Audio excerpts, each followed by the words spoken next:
Yes, everyone, you know what time it is. It's your boys Jack and Dave here, providing you guys that watch along on this lovely Saturday. We are coming up against Fulham, going over to the Craven Cottage. Hopefully, the boat has landed that was going down the river. I know they're going to be well oiled for this game. I actually have a Guinness that.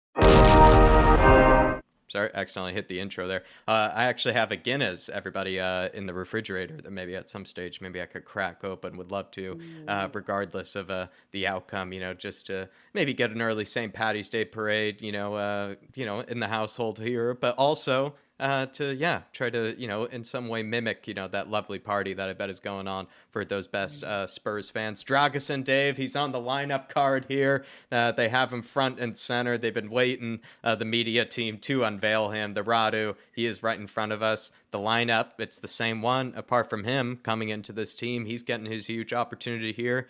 Fulham, Dave, opportunity for Spurs to solidify themselves, cement themselves in the top four. You nervous? Like Ribsy here, he says he's scared shitless. Are you in that department, or are you feeling confident? Not quite in that department. I won't need to change my jocks anytime soon. Look, I was a bit nervous waking up this morning, but since then, the nerves have sort of calmed. It's settled. Look, these are the games I get out of bed for. These are the games I live for. Must wins. There's nothing worse than going into games with nothing on the line. At least there's pressure on this season, unlike in seasons gone by. So, I'm absolutely delighted in that regard. Second of all, I also hope you're enjoying that Guinness earlier on in the game and not drinking it after the game as a light relief. So hopefully we do it in nice fashion today. But look, Dragusin Jack, I think it's a huge opportunity for the guy. To really put his name in there, trying to convince Ange Postecoglou to unsettle that back four, maybe rethink his plans around that back four and put himself in contention. There might be some more opportunities between now and the end of the season. One thing I loved about Dragusin is he came ready last week. In years gone by, we've had to give players time to settle in, and how do you expect them just to come off the bench and perform like that? But Dragusin knocked all them out the window. He came ready. He came prepared. And I absolutely love that from the guy. I also think he might add a bit of a different dimension to our attacking play this week. Some of his passing last week from the back with his long-range passing was absolutely superb.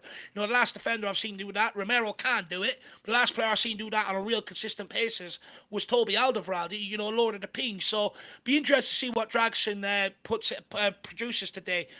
Interesting to see if we go with the same high line without Mickey van der Ven there. So a lot to look out for in the early opening stages of the game. I suspect if we played the high line with Emerson and Davies, we'll play it with Dragusin anyway. But I'm looking forward to see what this guy offers. And do you know what, Jack? I think we might just be singing his song sometime today. I think he might just get on the end of a set piece for us. I mean, he's absolutely massive, so I wouldn't be surprised if he did. He feels, like the guy that would always end up on those set pieces. Yeah. So many of you lovely people in the chat here. Like I said, I'm not sure if we do need to read out the lineup. It is the same one as it was last week. Yeah. I am looking forward to, hopefully, another brilliant performance, though, from Basuma, from Brendan Johnson, because they were some of my favorites from the last game. It's crucial today. And it feels like if they kind of hold up a standard, from the last performance, you feel like then all the rest of these players that normally we get a lot out of would follow suit, kind of like Madison, Sonny, these guys too. At some stage, during this run, they do have to come alive and start to take over. I mean, Sonny, probably already has, right? The guy, even when he has an off game, we feel like gets 2 goals and 1 assist. That's how ridiculous he is. But players like Madison, other really good players in this team, need them to step up, kind of like Brendan Johnson did and Basuma did, I'd say, in the last performance. But let's hope for Spurs carry on this momentum, solidify ourselves, cement ourselves in this top 4, because I do feel like we grab 3 points, it's kind of a given, or it's kind of a certain that we will end up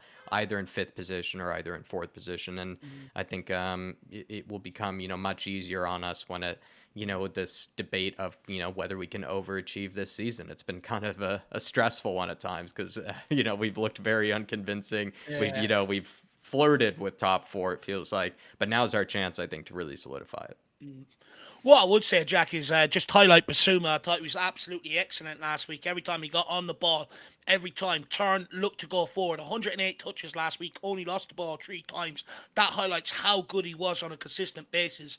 He needs to be the exact same here again today. Get on the ball, get turned, play forward. If he starts slowing it down, it allows Fulham to get back behind the ball, exactly what they want to do, numbers in behind the ball. So it's got to be one touch, look to play forward, and hopefully it does look like Basuma is starting to find that form again. And today's performance will all centre around how good he is. Maddison, I do expect him to show up today. He's incredible away from home. So hopefully he puts in one of his best displays. But I'm glad Ange didn't change the forward line. I know I'm a big fan of Richie. But look, how fit is Richie, today? I think that's why he's on the bench. But also, if we want this forward line to get to its devastating best, changing it off the back of a 4-0 win is not the answer. You've got to roll out the exact same forward line you did last weekend to try and get that confidence, that fluidity, that movement, that synchronization with each other. So I'm glad he's rolled out that same forward line. But Jack, you made a good point to me about Richarlison coming off the bench today. Yep. I'll say it for you. Basically, Jack was saying before we came into the stream that Richarlison on the bench today as an option aerially if we need it, which is good. I look at Werner, a player who can hopefully come off the bench today and make another impact. So good forward options off the bench today as well. So we should have more than enough to be able to put a couple goals by Fulham today. No, absolutely. And sorry, I was kind of looking No, at the you're chat all here. good. I saw a comment from Mark, saying Jack is not in sync. Big up to you, Mark, though. Thank you for supporting us as a lovely member of this channel, my man. Big up to you, member of the Mark Army. Very strong Mark Army, as we like to say. Big up there with the David armies and whatnot of this community. But I was just kind of sorry, it just threw me off there for a second, Dave. No, you're all right. I just didn't want to. Sorry, putting you on blast. I just didn't want to steal your point. That's I didn't want to take your point and make it like it was my own. So I didn't want to say it. Sorry about that. No, that's okay. That's okay. Maybe I'm lagging a little bit behind. I could try to maybe turn off the camera, turn it back on. Let me know, people in the chat, if that is correct. But so many of you lovely people in the chat here. I am gonna say hello to all of you, nice and quick. So many of you brilliant members. So many good names that do join us on these match days. We do really appreciate it because, like I said, so many places you can go, and yet you guys seem to pick us for your destination for the watch alongs. Plenty of times it has been a roller coaster this season, and we've had to go through it all together. Let's hope that's not the case this time. I'm not expecting us to completely blow away Fulham like it's going to be 5-0 or anything like that, but I'd hope that we do have another professional performance like we did in the last game, and let's see this out here. But we do have Robbie Keane in the house. Big up to you, Robbie Keane, also as a member. Big up to you, sir. Coys. Danny Darko as well. Appreciate you, Danny Darko. Joined us since the pre-match build-up. The Alaskan Hotspur, the one and only. Up nice and early.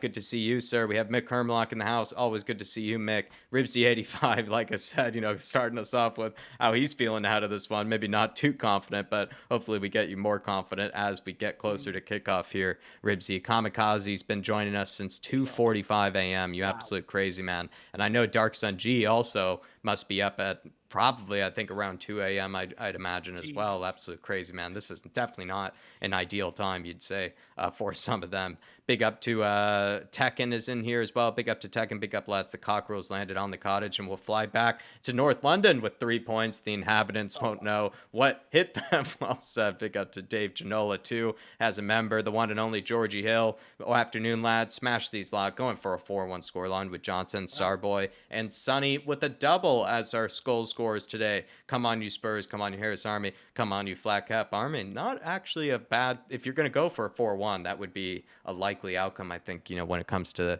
the goal scores. Yeah. Big up to the one and only King Hoddle, of course. He's joined us. Big up to you, sir. Appreciate you always supporting the channel. Shem10 is in here as well. Big up to Shem10. Come on, you Spurs. Need to stay focused and come out of this game with 3 points to put pressure on Villa. Let's take them. Let's take the game to them and win. Exactly right. Shem10 and Lazy 8, one and only. Big up to you, sir. Time to shine. Dradu Banga in coming. You said from a set piece, Dave. if you saw his highlight reel, like he did have that wonderful, I think it was from like a knockdown or something, and it kind of knocked down to him in the box when he was at when he was at Genoa, and then he just Yeah. did like that almost Jamie Vardy like, hit it as hard as you can, like near post, type of finish, I think it was, and it was one of my favorite goals that he ended up scoring for Genoa, and I think he had something like 4 or 5 goals in a season once for them, so he can get on the end of something. Look, I'd hope he can. If we can't find Dragusin from a set piece delivery, we've got problems, don't we? I think we need to maybe think about switching it up then. If we can't find Dragusin, he's as tall as a tree.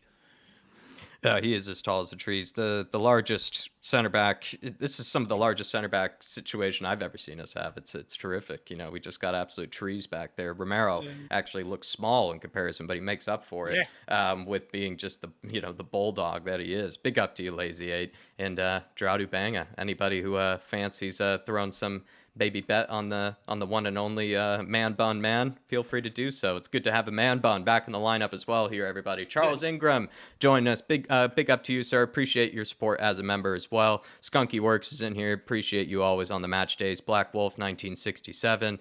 Big Tyler, good to see you, Big T. Come on, you Spurs. My prediction is a 2-0. Sonny Brace, nice and clean 2-0. Sonny Brace, not a bad prediction. Bald Bean Counters in here too. Appreciate your support as a member, Felix. Going to be a fun watch today. Can't wait. Paul Connor, the one and only. Evening, lads. Ready for a Spurs Masterclass? Because I know I am. 6-0 Spurs. And then we have Dark Sun G, and he is saying, just a sec, kind of just freeze for a second. Dark Sun G saying, come on, you Spurs, happy about the lineup. Look at the bench, only 3 to 4 more great signings. Then we have a great squad. It's great to see Radu, unlike before Sanchez, Darren Davies. Dark Sun G, I think you were with us during the watch along. I was having almost an emotional moment, actually realizing that we had a competent center back that we could bring in off the bench instead of, a Dyer or Davies or Sanchez, like you said. Really did bring a tear to my eye. Also, though, Dave, he's brought up something I feel like a few people have already been touching on, right? Spurs potentially 3 to 4 signings away from being a great team and a great squad. I don't know. I think various people would disagree with that. Various people would agree with that. But where do you stand on that? I think you'd find it hard to disagree. I think when you look at it, I think we've got a great platform to build off. And I'd argue we've got more of a complete 11 than what we have, since the Pochettino era. Now it's just about adding the right pieces to it, which is where they probably failed underneath the Pochettino era in that regard. But you look at it, I think we've got one of the best goalkeepers in the Premier League right now. I think I seen a stat last week. Statistically, he's the second best goalkeeper in the league. Vicari's been absolutely outstanding. You look at the back line, one of my bugbearers over the last 3 to 4 years. It's absolutely outstanding this year, and it's going to get better with a bit more strength in depth. Right. When you bring in, like to your point that you made last week in Dark Zone G, a Dragusin rather than some of the options we've had in previous years, it's a huge step up in quality. Dragusin came in and added to what we were doing, whereas other players came in and were taken away from what we were doing because of nerves or whatever, or ability and stuff like that. You look at the midfield, I'd argue we've got one of the best midfields we've had in a number of years, and probably back to when we were with Dembele and Wanyama. And then in the forward line, I do think that's probably the final piece of the puzzle where I think one signing would probably compete that forward line. But, you do want to ideally get 3 or 4 in here, bolster out that squad. You're going into all 4 competitions next year. We've got to stop these stupid debates every single summer. Is this player good enough? If that player is not, if they're too divisive, they have to go. Simple as. And you bring in the next guy that won't be as divisive. And you fill out that squad. We can't keep making the same mistake where we go into it going, we've got a good 11 grand, everything else, and then not realise that suspensions, injuries and all happen, and then the squad players step in and they're not good enough. We've got to continue on that recruitment path that we've been on, get rid of the players that aren't good enough and keep adding to it. You're absolutely spot on, Dark Sundry. I think people find it hard to disagree, but I'm not always correct. I think Dark Sun G is usually correct, though, by the looks of things in our history. He's correct about top 4 in the past. Also, big up Rakdos Madness as well. Good to see you. Good man, Rakdos Madness. Appreciate you. And the one and only Stevie D, the best Stevie D. Right above him, the arch nemesis. Big up to Steve. Hopefully he's keeping well. And as per usual, Steve, you will prepare yourself for the craziness in the chat during these watch-alongs. Prepare your eyes, my man. Prepare your eyes. And Dark Sun G, like I said, always right about the top 4. He usually is a good man to count on. Joris Vouters, or Joris Vouters. Great pronunciation. You got it right. I think it's because he might be the Belgian hotspur. Hotspur. At least last time I remember, if it's the same logo, he's joined us as a Flat Cap member. Big up to you, Joris. I really I appreciate think the he's support. actually trying to gift it out to someone else. So if someone else actually knows how to do it, please put in the chat there for Joris. I think he got one last week and he said he wants to pass it on. I think it's easier to do it through the computer whenever I've tried to do it. I couldn't Okay. figure it out through my phone whenever I've tried to do it, Joris. But already very generous of you to even grab a membership. Thank you, my man. Welcome to the Flat Cap Army, sir. And hopefully you're well and excited for this game, because I think most people are really expecting 3 points today, but there is that, slight nervousness about Spurs again, maybe not showing that consistency. Big up to Ellie, the one and only Queen Ellie. Big up to you. We also have G&D. Big up to G&D. Iceman, absolute legend. The dragon on the score sheet this evening is going to happen. Let's hope to see it. Derek Hutchinson's in here as well. We also have James Murphy, Nick Carey, and then Iceman, member for 7 months as well, saying best Spurs channel by a mile. Love the content, fellas. You do an amazing job week in, week out. Smash that like button, everybody. That's the least these two deserve. Iceman, appreciate your support, my man. 7 months as a fan show member. Been with us for a very long time. Feel like it's been a lot longer than that 7 months. I think that's not doing you a good service, but we appreciate you, my man. And also, you've been very active, I know, in the fantasy. You're a big advocate also as well of the members' content, and you're just a good member of our community. Big up to you, Iceman. Appreciate you, my man. No, big up, Iceman. Really appreciate it. Look, it's easier when you're winning, right? Although we were doing it when we're losing, it's absolutely no joy whatsoever. But it's more joyous when we're winning, and it looks like we're all having a good time. So let's keep it going right through to the end of the season. And Dark Sun G. Oh, everybody's calling out. I just caught up with the chat here. I kept the old score from the last game. And it still says 4-0 to Spurs already. And I've given us, maybe a bit of a handicap, actually, I guess, ahead of this game. Just preempting. Yeah, just preempting. You got to manifest sometimes, Jacko. Yeah, just making sure that, if we do end up getting to 4-0, that it, the clock and the timer still works. We don't want to have that Newcastle fiasco happen again, where the clock just stopped working. This time we're just making sure it can go that high. Big up to you, Paul Connor. But Dark Sun G, Dave saying, come on, you Spurs. Dyer Howler for Bayern today. Laugh my ass off. Hope to see Sar and Johnson. Madison Ritchie's son. Jack, wiggle your mic. Oh. Now you're back. Oh, sorry. Come on, you Spurs. Dyer Howler for Bayern today. Laugh my ass off. Hope to see Sar and Johnson. Madison Ritchie's son and Cootie for Radu Dragusin goal today. Without McGinn, I can see West Ham beating Villa as well later today. Interesting. Look, I haven't seen the Bayern game, by the way, Dark Sun G. I didn't even know that there was a howler for him. But that is entertaining. I assume they probably still won, but if they ended up losing, that's actually quite funny. There was a few Bayern fans straight in begging us to take him back. I started laughing at them. I was like, thank you very much. I started bowing at their feet. Thank you. It was absolutely brilliant. Yeah, but look, nothing new there, Dark Sun G. In fact, I don't even want to talk about him. I don't want to put that sort of negativity around today's game with him. But look, Sar, I think he's one of our best midfielders. I think he's the engine in the engine room, isn't he, Dark Zone G? He's absolutely brilliant. I do love a Sar goal. We're gonna need him at his best today. Johnson, it'd be interesting to see whether he backs up his last two performances. I think that's the next step. Just keep backing up as much as you can, and hopefully he can produce that today. Madison, I've already had my thoughts earlier on, Dark Sundry. Let us know what your thoughts are. I do think Madison could be a hell of a lot better. I think he could be a lot more consistent and bring a lot more dynamics to our games than what he currently is. Richie, I'd love one off the bench, I ain't going to lie. But look, it's all about your boy today, Sonny Dark Sunji. I think the last 6 London derbies, he's turned up and scored in all 6 of them. He's the guy I'm putting my hat on. 19 goal involvements or 20 goal involvements in last 21 games in the Premier League. He's on absolute fire. And I know, for me, he didn't have his best of games last week, although coming out with 1 goal, 2 assists. And that's why I think you're going to see an even better performance from him today. I think your guy's ready to go, Dark Sunji. Sonny, let's go. He's cooking. He's ready to go. And even, like I said earlier, the fact that Dave and I felt like it wasn't even his best game last time, and 2 goals or whatever it was, 1 goal and 2 assists, just ridiculous what he can do. And he's been a terrific leader for us this season, Dark Sun G. Big up to you, my man. And hopefully you can find a way, as you usually do, to stay awake in these late night hours, the stupid o'clock hours. Alaskan Hotspur, member for 3 months as a Flat Cap member. Home channel for the Alaskan Watch Along. Come on, you Spurs.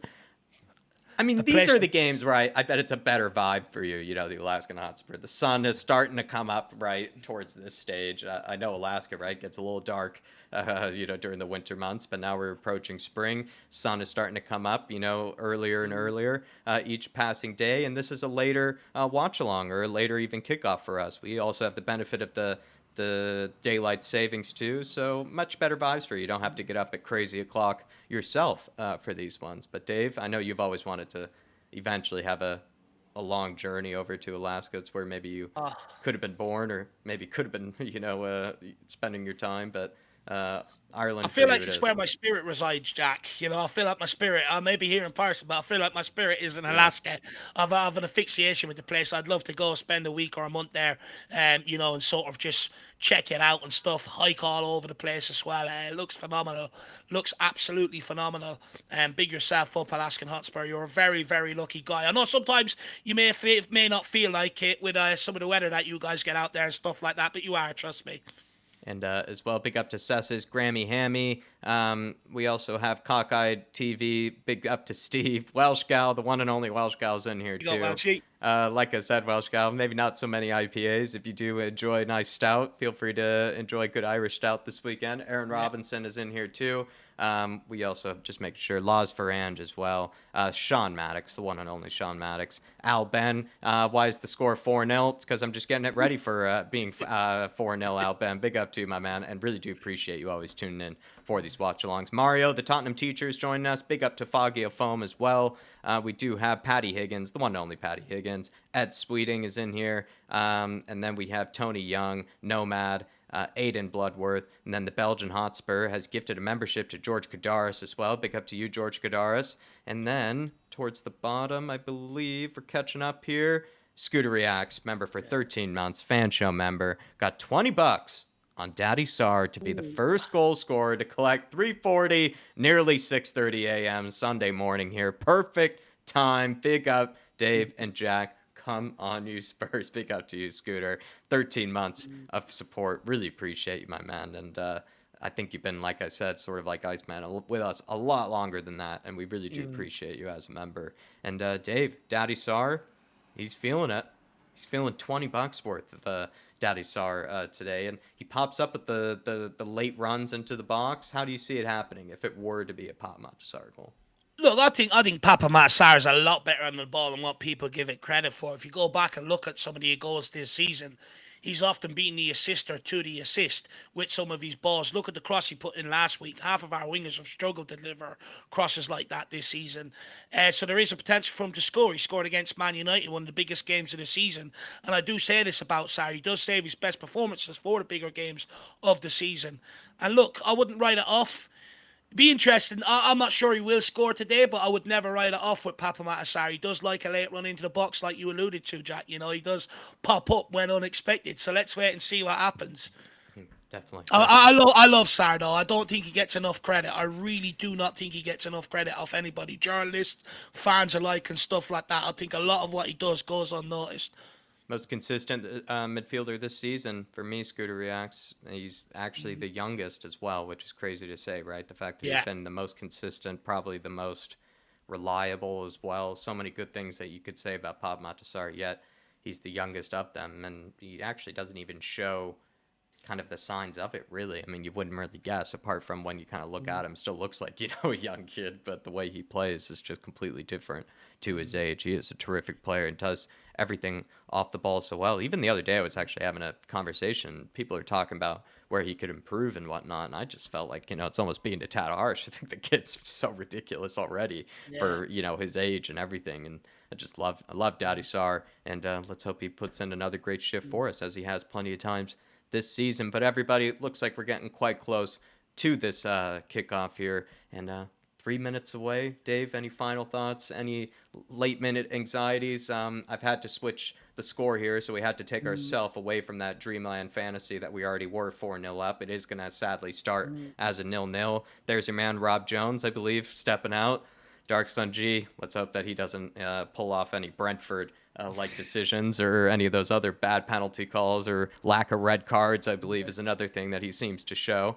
But Dave, any final anxieties, any final thoughts ahead of this game? Yeah, look, first of all, quickly, if there's anyone in the chat that has a membership and don't know where it come from, it's more than likely Simon Curwood. He gifted out a load last week after the game. So make sure you put in the chat and make sure you show him your appreciation towards that. But look, Jack, for me, this is a big game. I think if we want to take that next step, but also give our, get to talk around ourselves to be taken seriously heading into next season, I think we have to put on a couple of back-to-back performances. We got to stop. We got to get rid of that sort of up and down nature in terms of performances and that. And look, despite us being brilliant last week against Aston Villa, there's still room for improvement, which I think makes it exciting. We can be a lot better in the first half. We can create a lot more in the first half. Who knows? That might be the next step today. What I will say is Fulham have made it difficult for us in both games this season. In the cup game earlier on and when we bet them at home 2-0 earlier on. And this is where I think Rob Jones has a part to play in today's game. If he refs it the way he's supposed to, we'll be fine. If he starts getting involved, I think it will become a very long, difficult afternoon. What I mean by getting involved, he allowed Paulinia to make about 15 challenges in the first half in the home game. Went completely unpunished, didn't get booked till late in the second half, which I was absolutely astounded by. I was nearly going to protest outside his house. It was that obvious, the corruption going on there. But also, he booked a doji off the first challenge. And them little things from the referee does affect the game and how it's played and that going forward. So I just want the referee to be basically non-existent today. Just do what he's supposed to do make the correct decisions. And then go and let Ange Ball shine. I believe we're coming into this full of confidence, and I think we will score a couple of goals today. It's just a matter of whether we, take the game to Fulham or whether it's going to be a long struggle and we take them late on like we've done to these teams in the past. But look, I think Ange will have these guys ready to go. I think when you're off the back of a 4-0 win, all you want to do is play again. So I think they're ready to go, Jack. I'm excited. This is a chance for us to put some respect on our name, I would say. The only thing I'm nervous about is just expecting 3 points here, but I'm not nervous about us getting it. I see us, I see the pathway. I can see us carrying the momentum. Makes sense for us to go on here and solidify ourselves, and we have all the reasons to do it. And we only play once a week. Only focus on these games one at a time here. It will be tough. I'm not expecting us to absolutely destroy this team by any means, but we are kicked off here, so let's just grab 3 points today, and we might consider ourselves very, very, very strong contenders for Champions League football next season here, everybody. Another massive game, like I said before, nowhere near as glamorous as the Aston Villa one, but still almost as important, if not as important. Big up, everybody. Big up to Dan Coy's coming in late as well. Big up to you, sir, and Daniel Larson, Daddy Larson, the one and only. But everybody, really do appreciate you picking us today for this watch along. And also, big up Steve D as well. He says Dave hates Madison.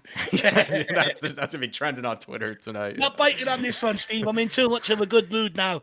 It's going to be chirpy out, and Dave hates Madison. It's going to be... I've had a ham and cheese toasty. It's changed my mood, Steve D. I love Madison now. Baby. I love it. It's a good pass into Sonny. Basuma, it's looking good. Our passing is on point. Yeah. One-touch ball. Dragusin out to Romero. He looks good already. Yeah, like Sar earlier had that nice flick in Basuma. Sorry again. Everybody Romero. does look sharp. They look sharp. It's good to see. And you can hear the Ange song in the background as well from the away fans. Last year, if I remember correctly, for the first 10 minutes away at Craven Cottage, our fans were absolutely insane. I think it was the chance of... can't remember what the chant was, but it was for about 10 minutes solid at the start of the game. It was incredible. Big up as well to K32. Big up, K32. Appreciate your support. K. Sue Smith is joining us. Robin Owen as well. Darren Kilbane. Appreciate you Madison. all. Spurs giving it away here, though. No, Madison gave it away, not Spurs. We'll put the name on it. It's a free shot for Fulham. It's blocked. What a block. It's another effort, and it's just gone wide. And I think that is by Pereira. What a block. Who made that first block on Muniz? That was serious defending. Madison just sloppy, passing it to no man's land, straight to Iwobi.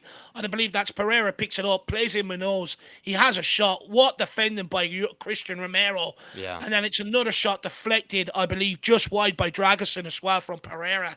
Fulham corner. It's poor by Madison, Jacko. He's got to be better than that. Matters mistake straight away. Pereira with the corner. Away by Dragusin. Oh, how good is that to see, Jack? That brings tears to my eyes. We never win the first ball from corner. It was with veracity the way that he went after that, really. Oh, Kulu! Nearly catching Robinson. I like Robinson. Sonny and Kulu pressing really well here. Brennan Johnson, too, joining them. Well done, Brennan. Get Ooh. something on it. Well done. Good pressure high early on, high up. Might score inside the first 10 minutes here for Lucky. Starting off very sharp. Got to stay switched on, though, Madison. You can't be giving away sloppy passes like that. We could have found ourselves 1-0 down very easily. Sonny with the pressure here on the Fulham back line. It's gone out to Calvin Bassey. Bassey into Robinson. Oh, it's a good step over, but no one reads it, and it's Romero comes across. No, it's Dragusin, yeah. He tried to go along with it. Not a bad idea either. Drop Kick Your Teacher is joining us. Big up to Drop Kick Your Teacher. Hopefully you're keeping well, sir. And International Observer. Oh, well done, Appreciate Kulu. you. Well done, Kulu. Doing the strength. That's brilliant. Get there, Basuma. Well done, well Basuma. done, Good Basuma. chest. Good touch as well. Yeah, it's a shrewd one. Romero scanning. A Rambam. Onto Dragusin. Dragusin. One touch and him. Oh, we psyched out the dragon. It's all right. He'll make up for it. He'll make up for it. Brennan Johnson, good Johnson, pressure. it's only a Wolby. He shits. Oh, he lets him beat him. Pulled out there. Well done, Udoji. Good foul. No, this referee hates him. He fucking hates it, though. Every refereeing in the Premier League hates Udoji. New haircut, though, for Udoji. I didn't see that. He's looking good. The haircut master, Dave, usually he's on this stuff ahead of time. He's too busy. I didn't see it today. I'm not going to lie. Didn't see it today. Looks good, though. He's too busy today, Dave. Usually he's all on all the haircuts. Al Ben says... Big up Al Ben. Adarabeo. Who's that? Paulinia, is it? Good switch of play. All the way out to Iwobi. He's crap. Close him down. Do not let him do anything. He's useless. Head on a Doji. Close him down. Oh, out. Oh, it's a good ball by Iwobi to Pereira. Yeah, Iwobi played a very nice through ball in between the center backs there on the outside of the area. What was he trying to do there? Shoot across. What ball? It's a great ball. Pereira went for a shot, but absolutely skies it. Despite looking sharp in the opening stages, we're starting to give a bit of possession away, starting to become a little bit sloppy now. We gain a bit of composure here, lads.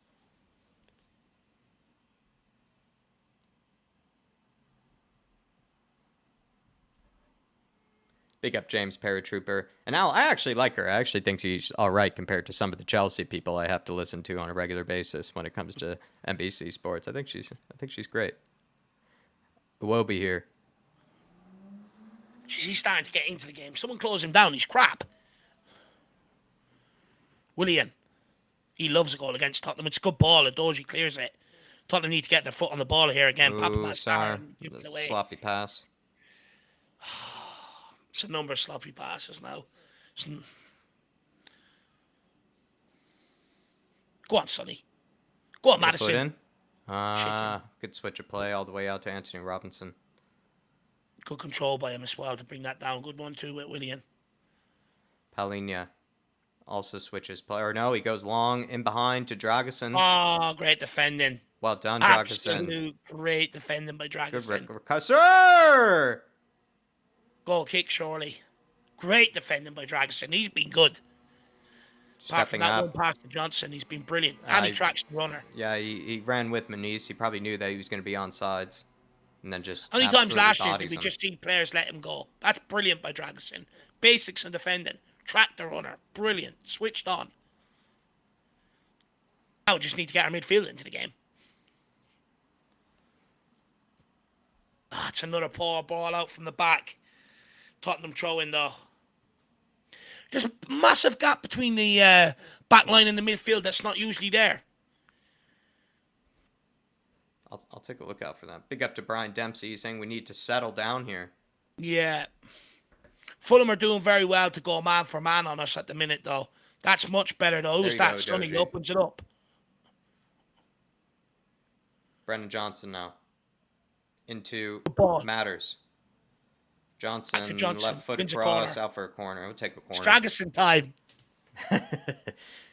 We'll take a corner. Stragusin time, everyone. Brace yourselves. Get ready. He's been switched on and, won the last corner kick. Can he get on the end of this one with a good delivery? Pedro Porro, the postman. Can he deliver?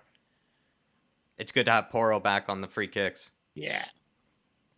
Madison's deliveries for that one game was shocking. Sonny moving towards the front. Oh, he goes short. Top of the box to Matters. Kulu. Now, what was the point in that set piece? Kulu. Oh, Kulu. Damn. Waste of a set piece, to be honest with you. I thought Matters could have just had a hit.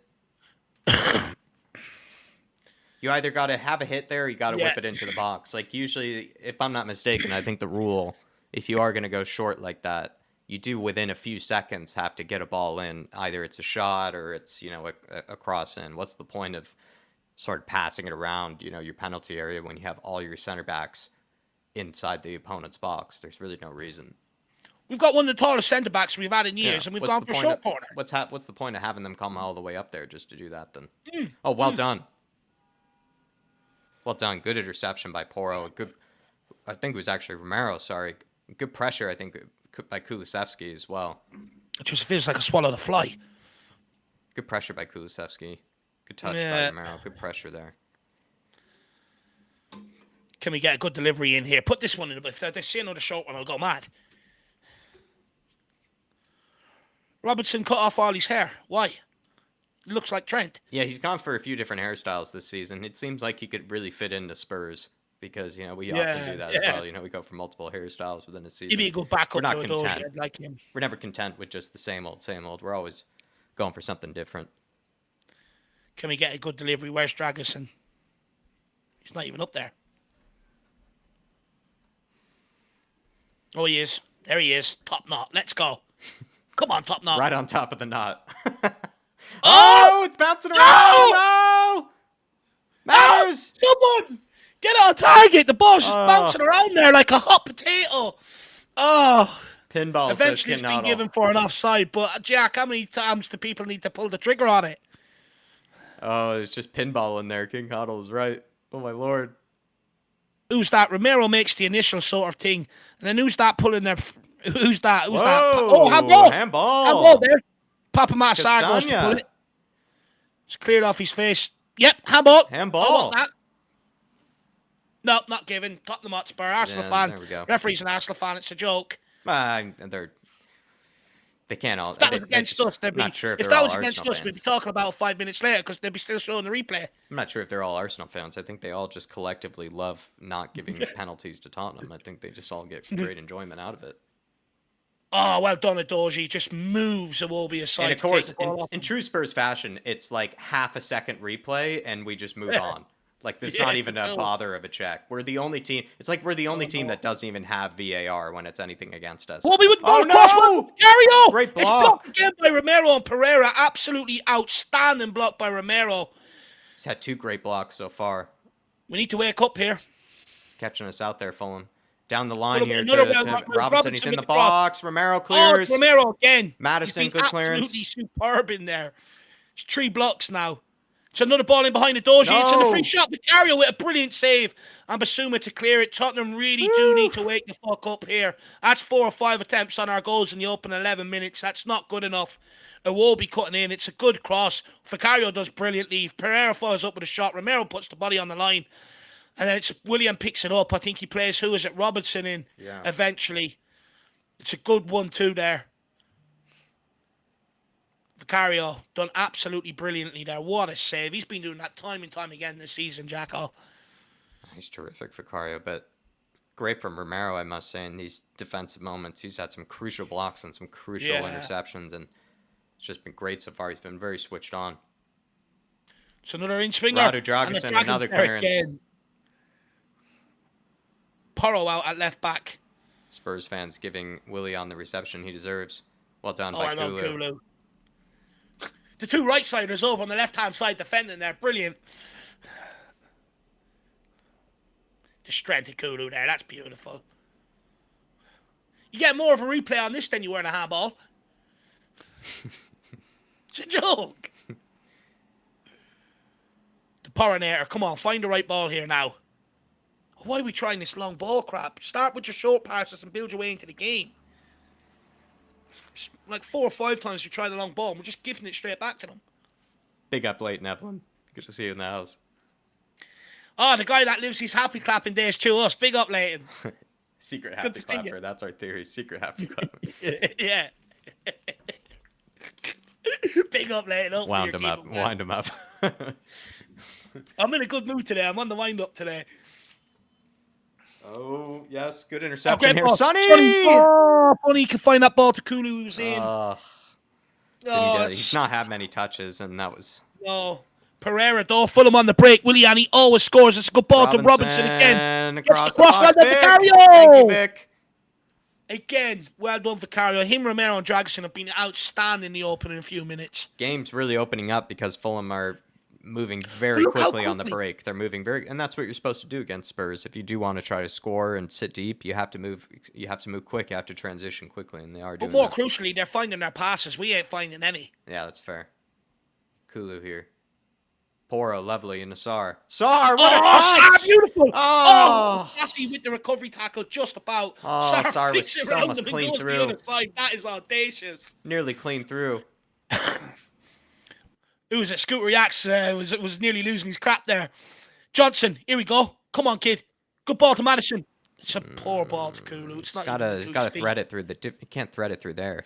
He's got to do it differently. It won't be. They're on the attack here again. It's on to Munoz. Romero comes across. Well done, Romero. Reads him so well. Reads him so well. Oh, but he gives it away.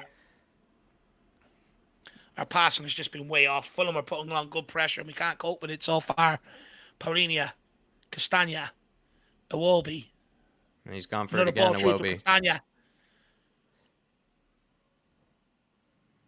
Pereira onto Robinson. Willian running at Pedro Porro. Gets on the outside, gets the ball towards the back post to Iwobi. Who's there? Someone close him down. Well done. And he gives off a shit pass. Time, lads. Well done, Come Sar. on. Sorry, he matters. From the kid. Yeah, good ball really to Johnson. Go, Sonny. On your bike. Sonny. Maybe find Johnson. That's all right. Settle down. Basuma. Onto Romero. That was a good spell for Fulham. 2 minutes worth of possession. Fulham really were all over us for that bit of spell here. We do need to settle down. Well, they know we're not good in the first half, so I presume a lot more teams will probably try and target us now in the first half. Yeah, Paul Connor agrees with you. A lot of loose passing. Yeah. This is better now. Just getting a bit of spell of possession. Just getting a bit. Oh, but it's weird. We started off very sharp, Paul. Yeah. You know, started off very sharp. Some nice passes, one-touch passes and stuff like that. And then all of a sudden, we just lost our way. Yeah. Oh, Sar. It's poor giveaway by Sar. He's had a bit of a shaky start to this game. Over the top.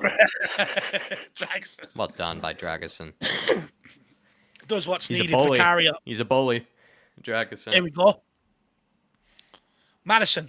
Into Sonny. Good movement. Sonny. It's Kulu. Got away with that, son. Under hit pass. Rumbum. Come on, Rami. There we go. It's a hospital ball to Kulu. Yeah, it's not a great pass. Come on, Spurs. Wake up. Jesus. Every challenge they give replays. Yeah, they're just reviewing that. They're reviewing that, but they're not reviewing the blatant handball. They're looking at Radu Dragason's, recent challenge instead of it's so funny. It's really just, it's too obvious. I think us Spurs fans are going to have to form in unison and start writing to these companies and just be like, stop. Steve D has sent me an email. Big up, Steve D. I'll have a look at it now, sir. Distracted me from the game, Steve. It's just going to be an email with the subject line, Dave hates matters. Yeah. He actually let you down there. He didn't put Dave hates Madison as the subject. There's no subject.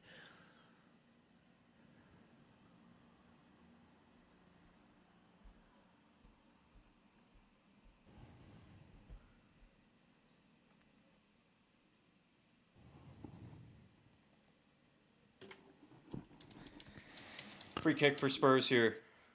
Inside Fulham's half. Johnson. Good play by Johnson. Great play by Johnson. Plays it into Udoji. Lively Johnson. Working hard as well. Gives us a throw-in. Really hard off the ball. Johnson looking good again here. Working hard off the ball. Hasn't had too much service, but he looked good there. Steve D, I've got the email. I've read it, my man. I'll get back to you on that after the game, sir. Big yourself up. Or half-time even. Big yourself up, my man. Hennessy says, as promised, I'm here, gents. Hennessy, appreciate you, sir. Thanks Good for to see you, sir. thanks for Hopefully you're following keeping through well, on the Hennessy. Harris orders.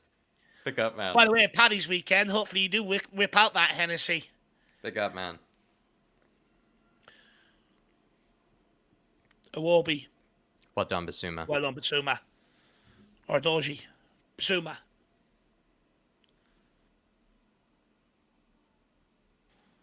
Basuma changed his hair as well. Slightly.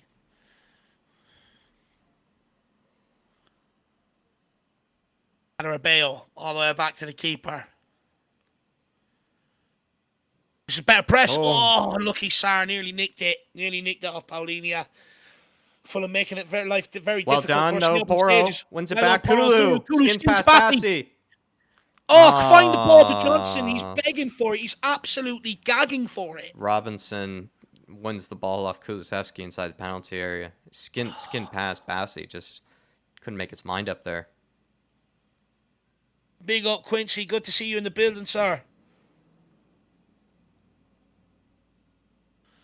Come on, Spurs. We're better than this. Opening 18 minutes has been a bit lackluster, to say the least, off the back of last week's performance. Can we get ourselves going here? Pedro Porro with the throw into Sonny, who's dropping out to receive that ball and get it backwards to switch to play. Well done. Dragonson. Out to Rombom.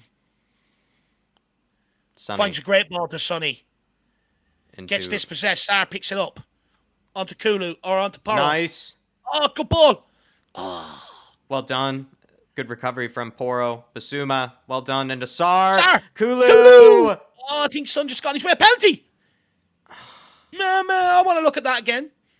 I feel like he got in front of Robertson there right at the end. Oh, Son just got in his way there. Oh. Maybe not. We won't get it anyway. Doesn't make a difference. I think we've had one all season. Dragerson. Great ball of Doji Johnson. Oh, dispossessed. Into Pereira. Maybe an opportunity to break for Fulham. Spurs get enough players back by the looks of things. Big up to the Hennessy saying, good chance so. Oh, Johnson clears away. Done that? He's saying, been 7 weeks sober. We'll celebrate with the Diet Coke. Love that, Hennessy. Big up to you, my man. Wow. Congratulations. That's huge. Getting over a month as well. Nearly 2 months, dude. Really, that's huge. Big up to you, sir. And, sitting there with his masters as well. Big up, Hennessy. Bet you're feeling good. Bet you're looking good. You know what? 7 weeks off of it as well. Good. Congratulations, my man. And Dave, I mean, you like a good Coke, so he's gone for a Diet Coke. Do you like any flavoring with the Diet Coke, or you're just straight, you know? Oh, look, me, Jack, I do like a slice of lemon in it, and it has to be on the rocks as well. A bit of ice, you know. It's the only way to enjoy it, to be brutally honest. Hennessy, you know what I mean? Look, usually it's lemon with normal Coke and then lime with Diet Coke. There you go, Hennessy. You heard the man. More orders for you. Honestly, I'm in the wrong sort of thing. I should be in food and drinks, to be brutally honest. Cheap of entertainment and beverage. All I do is speak about food. Here we go. Doji, come on. Shawnee Maddox and Tyler keeping me honest, Dave. It's never a penalty. Look, we've only got one all season, guys. Forgive me for wanting one. Dragerson.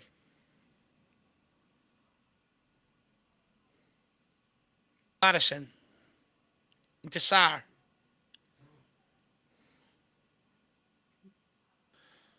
To Romero. Come on, Spurs. Haven't created anything. Fulham have created more than us. Top knot.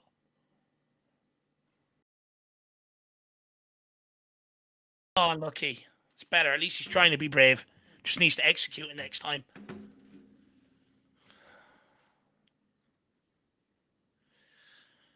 It's just no. Yeah. It's going to be one of those. Not going to be the prettiest. Maybe it's becoming frustrating. There's no fluidity. We can barely string 3 passes together. Can we win the ball high up the pitch here, though? Kulusevski. Well done, Porro. Well done. Don't give away something stupid, please. And he does. Oh, Lord. Come on, Spurs.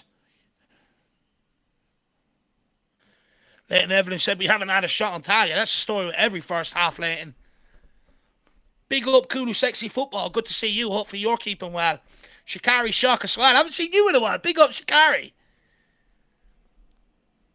Ball God's behind. Lukic, I think. Oh, good defending. Who's that, Poro? Oh, Oh, you cheeky man, Poro. Here we go. This is the move. On Here to you go, Sonny. Let's go, boy. Good ball out to Johnson. Madison on the yard. Jeez, he can't even get it under control. Holy fucking Lord. Jesus Christ. Come on!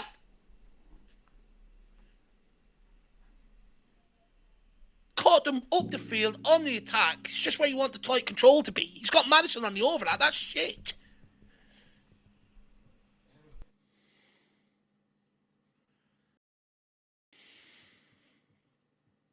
Sar. Oh, Lord. It's under hit. Fulham on the attack again. I'm getting sick of this already. Robinson.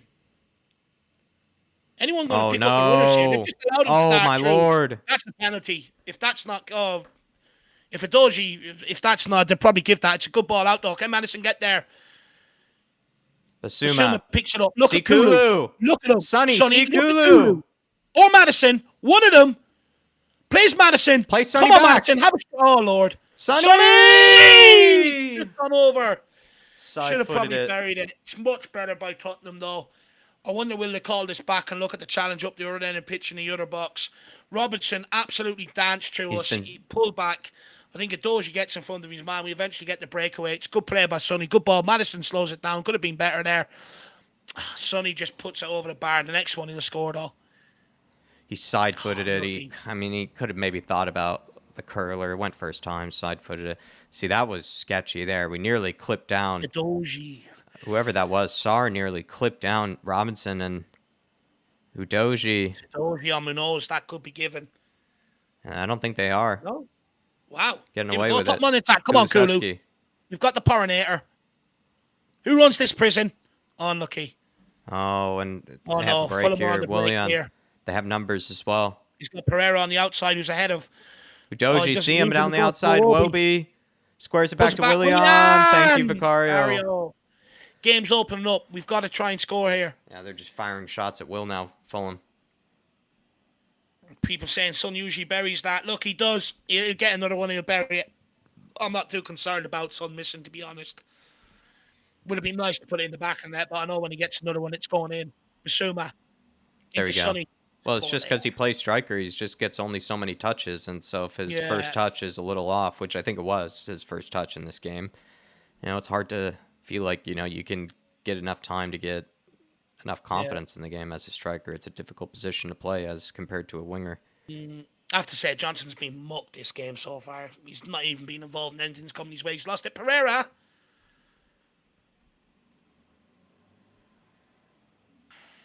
Sar's been really poor as well, actually. He's given away a lot of possession as well. I'd say he's probably more guilty of what Paul Connor keeps talking about, which has been the sloppy passing. I think it's sadly been someone like Sar who I'd probably be, given that. Given that component of this half too. Romero into the Porinator. And Leighton Evelyn's bringing up a unfortunate fact. Feels like Fulham are getting off a lot of clean shots at goal here. Yeah. A hell of a lot. Spot on. Kulu. It's concerning. Well done. Well done, Kulu. Poro, even better. Come on, get there, Kulu.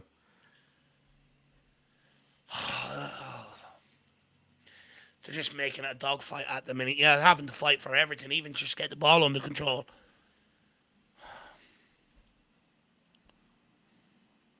Poro looking for runners. You've had a week off. Bloody move. Poro to Kulu to Son. Well done, Sonny. Well done, Son. Sar, well good ball. Madison, you've got Johnson. Johnson. Oh, it's shocking. It's absolutely horrific. Take a touch, man. Take a touch. Oh, my God. He's so much time. What a ball there by Papa Matasar to open that up. Take a touch. What are you doing? That's just not the right angle.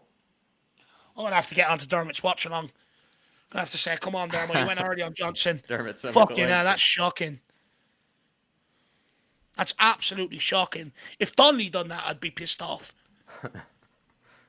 gonna have to head on over to Dermot's watch along. Some people like Dermot Tron. Oh my lord. Johnson though, he just Come on. gets that. Oh, well done, Oh, Sar. Well done. Sir, would you What are hurry you up? doing? It's a Oh, block. turn. It's a good block. Good Well done, effort. Sardo. He started Good getting into effort it. from the Madison kid. loves it. Great effort from Madison the kid. absolutely loves it. It's giving him an erection. Great Great effort. pressure. Who's not my sonny as I well? just feel like with Johnson there, just confused because taking a first time like that, you do that to maybe catch the goalkeeper off guard, but there wasn't really the angle to do that. No. And the defender wasn't in front of him, to kind of be in front of the shot to misguide the keeper or catch the keeper guessing. It just was the wrong timing to do that entirely. All you gotta do I is see take the one idea, but it touch. was just the wrong timing to do that. I understand him trying to do that in a different scenario, but not in that scenario. That just didn't make sense to me. All you gotta do is take one touch, tee yourself up, and smash it. I think you just got to take a touch and make a decision after that about where the defender goes, and just didn't. Romero! Header by Romero! Jackson! No! He or is that a shot? He's not a striker. What a ball by Romero with his head, by the way, and he meant every second of it. What a ball. Dragerson clean through, absolutely shanks it. Unlucky Radu. Was he squaring it or was he shooting it here? Was he shooting it? What a ball by Romero. Look at this. Oh, my Lord. God. Is he squaring that? Is he shooting that? 5 minutes in a dark room. That What's was he doing here? I think that's a shot. No, I think he's squaring it. It's hard to tell. I think so. It's hard to tell. It's that poor of a hit. It's hard to tell. It's hard to tell if it's a square or if it is a cross. People, in the chat, let us know. Shot or not, or did he try to square it? Big up, Coys Forever. Welcome to Flat Cap as well. Really appreciate the support, sir. Big yourself up. Oh. Nearly got our moment there. Come on, Spurs. People saying he's squaring it.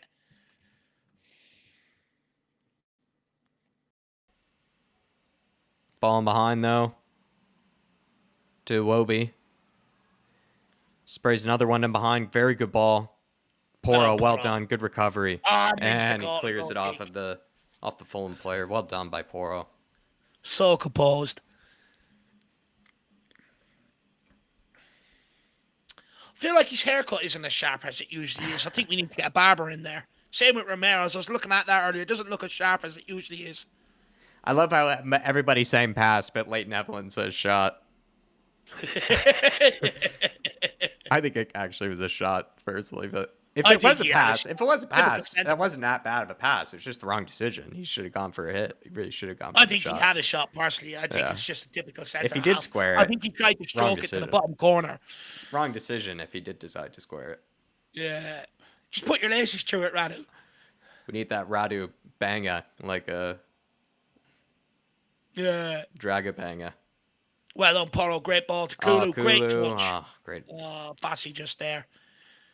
It will be. How's he getting into the game as often as he is today? He's absolutely useless. Well done, Johnson. That's better, Johnson. Well done, Udoji. Well done. Go on, Udoji. Go on, big dog. Look at that space. Look at that luscious green grass. And Squares it. No! Oh! It's hit the post. It's just gone wide. What play by Udoji there. Great running. Nice and direct. Exactly what we want. Like a freight train. Look at that. Choo-choo. Come and stop me. Squares it. Madison just shanks it wide.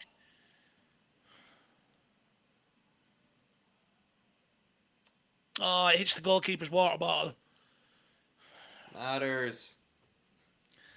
We've passed up some good opportunities in the last 5 minutes. Yeah, we have. That's what some people said earlier in the chat. Wasted maybe 2 clear chances. That one maybe less of a clear chance, but still a good chance. Well done, at least Sar. we're creating, and Sar's getting into the game big time now. We're getting stuck in on ourselves. Ever since I criticised Sar, he says, hold that, Davey. He's done very good winning the ball back. He's not been as sharp in possession today, but he has done a good job winning the ball back. Radu, good touch. Into Madison. Basuma, not great at touch. Lucky Basuma, because Radu took a foul. What's that, first free kick of the day? Second? Well done, ref. He's hardly complaining about referees. Surely not. Well, he is Portuguese. They are the masters, along with the Italians of the dark arts. They're the masters of complaining to referees.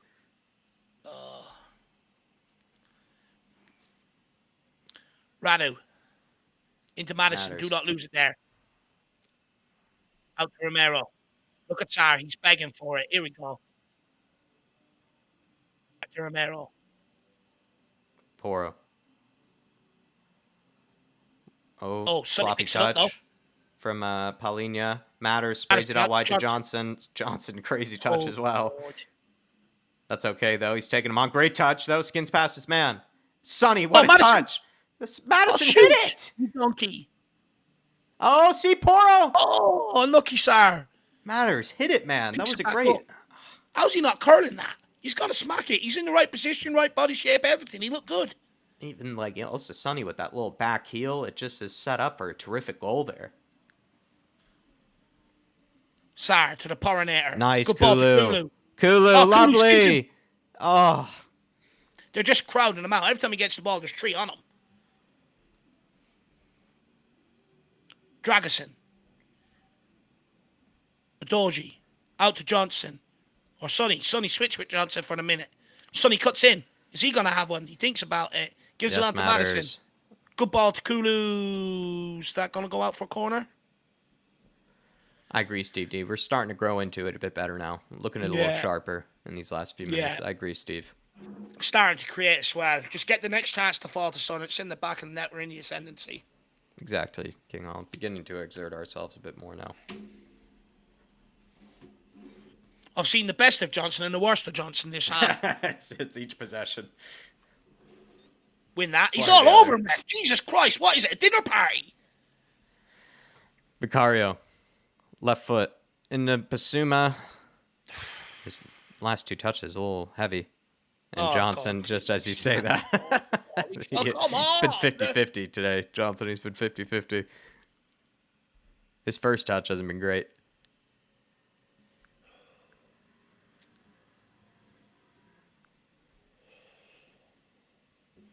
Well done, Sonny. Oh, go on, Sonny. That's all right. Well done, Sonny.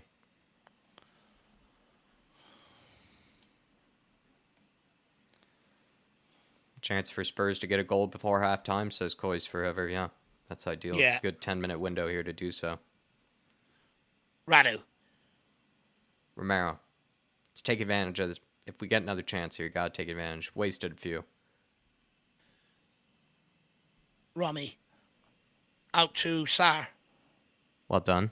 Great ball into Son. Into Basuma. Great touch. Well done. That's better, Basuma. On to Sonny. Porinator. Tsar. Come on, there's one chance here. One more good chance for us. Matters gives it away. Matters also as well. Fouls. Lukic. Willian. Out wide to Iwobi. Whips in across. Too heavy. Pereira, though, keeps possession. He's on the outside of the air. Whips in across. Radu, well done. Good awareness. Go on, Tsar. Hunt that. Well done. Well done, Tsar. He's growing into the game now. Oh, referee wants his moment. What's he doing? Ask him what Easter eggs they got the children, for fuck's sake. Come on.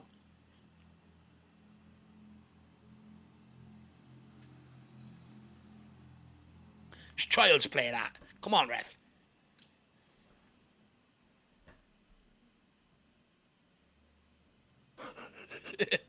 Regan says, Dave, deep down, I just want to get drunk with you. Is that because you think I need a drink or because you think I'll be good crack? I'm not sure, my man. But big yourself up.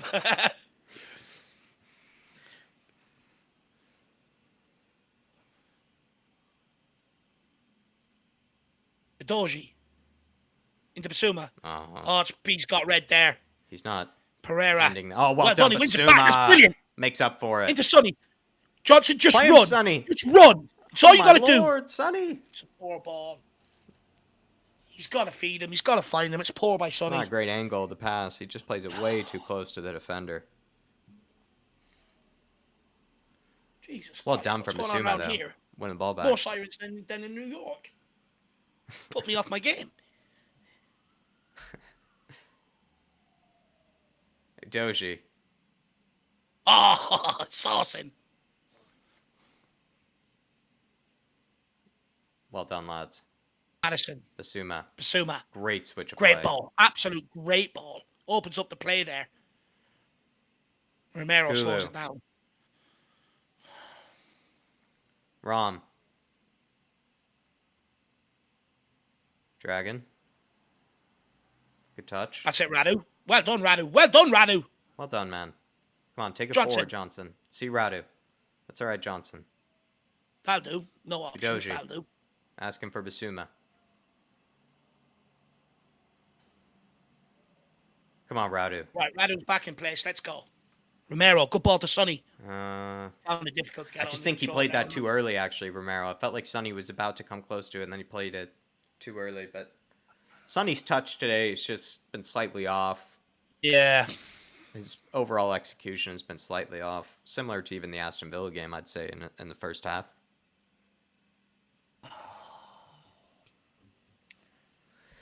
I'd probably then, by saying that, put all my money on then Sonny to probably grab the first goal. That's what he usually would do. Then he's going to be off. He's probably going to score the first goal here.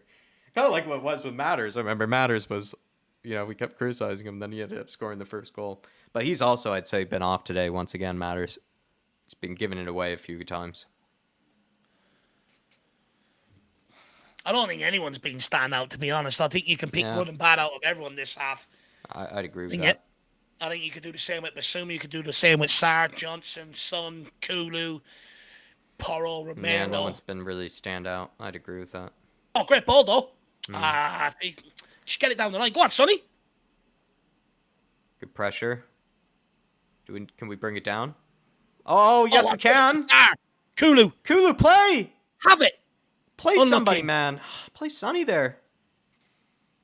That's the time he chooses to shoot, of all the times.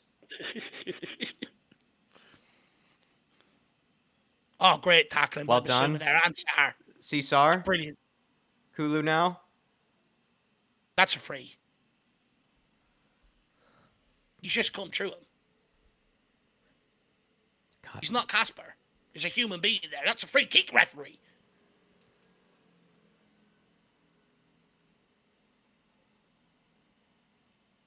Oh, so I'll just come through your nutsack, and he puts the flag up the other. It's embarrassing.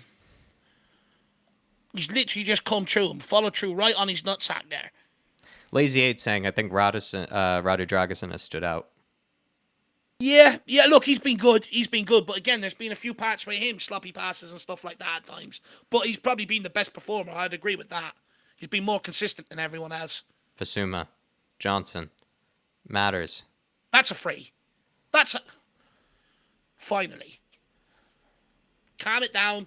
Get Porro on it. Get Radu in the box. That's how it's going to go down.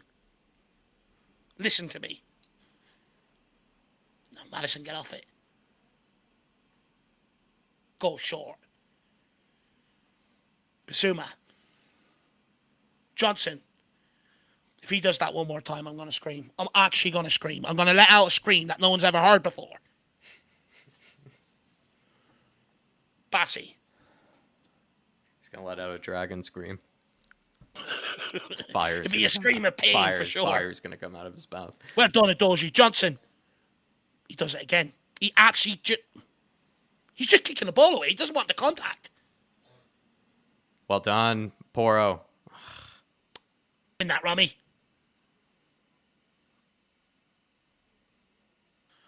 Fulham on the attack here with Robinson. Back post. Goes for an early ball from Manise. It's in. Oh, it's 1-0 Fulham. Can't say the warning signs weren't there. You're going to be sloppy and give away possession and kick the ball away like Johnson has done twice in a fucking row. That's exactly what happens. All because he doesn't want to ride the contact. Because he's scared to take the contact. Oh, my Lord. I can't believe what I've just witnessed. Kicking the ball away because you don't want contact. Holy shit. What a ball by Robinson, but still, you just make our own problems. Yeah, it's a terrific ball. Could it be off? Oh. Maybe Romero might have kept him on. Maybe Romero's foot might have kept him on. It's a tight one. I think he's just on. Probably on. By the looks of things, they don't seem to be talking about it being off. You might want to go and get that can of Guinness, Jack, and probably get another pour in the fridge. Uh, it's just Fulham really were threatening in the first half. In the beginning of the first half, they did have a fair few shots on goal. Then Spurs started to gather some momentum. I'd say we had some two at least clear-cut chances really on goal. But we've gotten Oh, punished come on. here. We've gotten punished Come here. on. Come on, VAR. Please. I won't say anything bad about you for 1 week. Please. That looks onside to me. Come on, give it to us. Ah, he's on, yeah. To me, it looks on. Yeah, he's on. Oh, funny Romero was wearing a size 4. That's the goal that we needed to score before halftime. That's the goal that we needed. Right before halftime as well. It's when you don't want to be conceding goals. It's an absolute killer. It was a deadly ball from Anthony Robinson. They really just took advantage of us giving it away right there. They transitioned very quickly, and they just punished us from there. It's actually, of all the chances that they probably have had, that was the one they were the most ruthless. I'm going to be perfectly honest. It was coming anyway. They've had The some warning easier signs were ones. there, especially with him. He's been up that wing Yeah, all Robinson fucking has game. caused us the most problems. Robinson has definitely caused us the most problems today. Come on, Radu. Find one of them Toby pings. Johnson. Oh, he's passing this so off today. It's so off. Someone give him new boots at halftime. Well done, Johnson. But yeah, he's just sadly grown out of the game in terms of his actual quality. I thought he started all right, strong, like kind of most of these guys, and then just gone back to sometimes the Johnson that you and I have found ourselves underwhelmed by this season. The good thing is he has the capability of coming out and saying, "Shut up, Dave," in the second half and scoring. But right now he looks far from it. I think he's once again working harder off of the ball, like he did last game. He was working harder off the ball, but his quality in possession has just been well short today. Yeah. I'm not digging into him as much though for not tracking back. No, I'm not. Like, He's been pretty terrible today in possession. Out of the front three, he's giving away possession more than any of them. Every time the ball comes to him, he's trying these balls in over the top, and no one's reading them. All he's doing effectively is just kicking it straight back to Fulham. Take the ball and ride the fucking contact.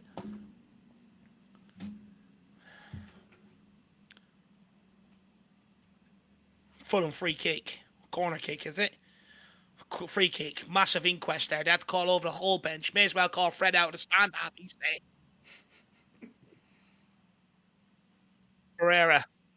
Please put this into the River Thames. I beg.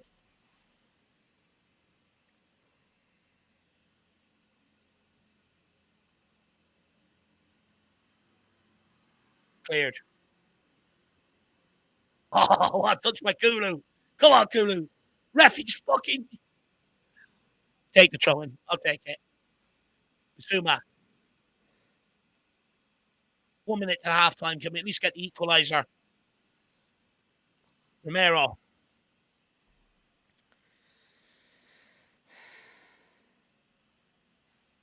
Sar. Porro. Sar. Ranu. Every time Johnson, the ball's gone near him, Castagna's out on him like a rat. It's all over him. Johnson to Udogie. Oh, what a touch from Udogie. Put this one in the box. See, Sonny. Got 30 seconds. He's gone short to Johnson. Bit of space here. What can he do? Corner. Wins a corner. I'll take it. Put this one in the box. Right on Radu's top bun.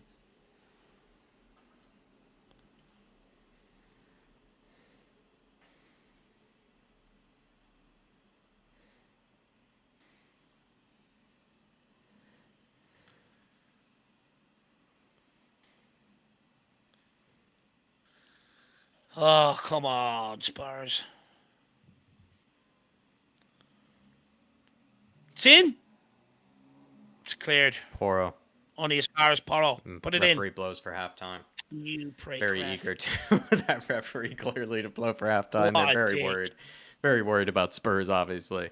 But I'll be honest, I'm not that surprised that Fulham probably have grabbed a goal here. Felt like that we actually were gathering some momentum, in towards the end of that second half, or towards the end of that first half. Not saying we were playing terrific or anything, but we did look like we were starting to create more chances than Fulham were. But in the beginning of that, stage of that first half, I mean, Fulham did have a fair few, cracks on goal that had they done a bit better, they probably would have scored. And that's why I don't feel like it's really undeserved for them to have a goal here. But Spurs wasted a few chances once they did kind of grow into the game.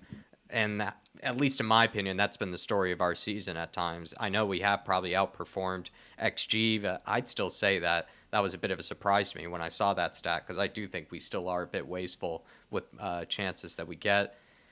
But kind of just sloppiness really just started to breed into the team, Dave, right? Some sloppy passing. Paul Connor was pointing out kind of throughout the watch along. Just feels like nobody really has played that well to really deserve any real kind of praise or any real exception to the rest of the team. I don't think anybody's really shown up today. Look, I think it's typical first half performance, but where I'd argue where this one's probably been the worst one in a lot over recent times is it's been 50-50 this first half. If not, I'd say Fulham have probably edged it. Whereas in other games, we've absolutely dominated the half in possession, just haven't created a whole lot. We've been absolutely shit in possession. Every time the ball gets to Kulu, Robinson's on him like a hot snot. Every time the ball gets to Johnson, Castagne's on him like a hot snot. And it's like they're not ready for it. It's like they're not expecting it. After 4 or 5 times, you should be already aware he's coming straight up your hole. Protect the ball, get a touch, and look to play. Johnson, how many times does he kick the ball away in behind with no one else reading it? Because he doesn't want to ride the contact. He's the worst player in the front line today. He's been absolutely shocking. Son, he's had good opportunities at times with being able to break away, his balls being popped into him, and the touch hasn't been there. The pass hasn't been there. He needs to wake up. Kulu, yeah, a lot of endeavour, but no end product. You go into the midfield, non-existent this week. In weeks gone by, we've had control of the midfield. Madison, non-existent, been very sloppy. But Basuma's been very sloppy. Sarr had a little period where he grew into the game, but it's been very sloppy. Really disappointed with the midfield. I think might have to get a change in there inside 55 minutes if they don't come out on smoke in the second half. I think Dragoson's been our best player. He's put his body on the line, made a couple of good clearances, had an opportunity. There's some debate whether you try to square that or shoot that. But he's a centre back. Ideally, that's where you want to be getting your forwards into them sort of areas. And when we have, our forwards haven't done anything with it. I think it's a very poor. I think it's our worst first half in quite some time. Actually, Jack, I'm not happy with it whatsoever. And it's simple. All Fulham have done is outworked us. I actually think we, as a squad, forget about the fans. The fans can say what they want before a game. They ain't out there playing. Yeah. But I think as a squad, they've come in overconfident. And the reason why I say that is when the ball's being passed out to the wingers, and they already know the fullbacks are getting straight up their hole. For that to keep happening and then not do anything about it, even put their body between man and ball to try and hold it up, it shows how nonchalant they are. They just think, oh, it's grand, they'll make a mistake eventually. They think they're just going to pass it around and tire Fulham out. I'm sorry, it's a London derby. You've got to go and fucking earn it. And I want to see a better performance in the second half, especially in possession. That's where we're being hurt. We can't even string 3 proper passes together. It's embarrassing. Fulham, who are relegations, or not relegation, but a mid-table team, are stringing better fluid moves going forward than what we are. Yet we're supposed to have twice the quality of players they are. How the fuck is that happening? I'm pissed off at that half completely. No, it feels like you said, that the best point I thought you brought up was straight in the beginning there, that in other first halves where we've still been frustrated, still been underwhelmed with how Spurs have played, we've still dominated the ball. For the most part, it looks like Spurs are going to be the team that will likely go on to score and are the team that are definitely dominating the game, whereas definitely not the case in this one. I'd say Fulham have transitioned really quickly. We haven't even had that much possession over them. I think it said something like 41% to 59%. It's not been like one of those 70% possession type of games of anything like that, and they've had some clear shots on goal. Yes, we started to, maybe towards kind of the later stages of that first half, but I think they are deservedly have a goal here, and I think Spurs have just been sloppy in a lot of departments, and weirdly enough, there hasn't been any standout player despite other poor performances, on the pitch. I'd say in other bad first halves we've had this season, we've had maybe 1 or 2 good players that maybe have risen above the others, like we did with Brennan Johnson, Basuma, felt like in the last game or in the last sort of, not so brilliant maybe first half or in other ones, but this one I just don't think anyone really deserves any significant praise or any significant exemption. Maybe Uradu Dragosin, who only has just come into the team and hasn't really done anything a whole lot wrong. Al Ben, though, did go ahead. just quickly, Jack. What I would say is that I know, like, let's not forget we could be 3-4 nil down this half. Let's not forget that. Romero put his body on the line how many times in that first half with blocks? Dragerson made one as well. Vicario pulled off a couple of saves. We could be 3 or 4 here down here. So it's got to dramatically improve in this second half. I would caveat what everything I've said is we are usually a much better team in the second half. Hopefully that's the case today. Usually a much better team in the second half. The sad thing is, though, is we're having to bring up the conversation of what I said in this game. If Spurs don't win this game, it's just back to me not really being all that convinced of us in this top four race. I think we could still, even if we do end up dropping points in this game, I think we could still end up in a Champions League spot. I just think, for me, I'm not going to get as sort of expectant out of it, or I'm not really going to take us all that seriously in this race, because it's just, once again, showing that sign of inconsistency, showing that sign that not everything is always ticking for us on a week-to-week basis. Like, it really needs to if we really are to probably solidify ourselves. But still, like Dave said, second half, we've been always a much better team in the second half, and hope that we gather that early goal like we tend to, or at least score the goals in the bunches like I hope we do. But this Fulham team, they're not as easy of a team like maybe the Crystal Palaces, like some of the other teams that we've rolled over recently, because those guys are towards the very bottom of this table. This Fulham team are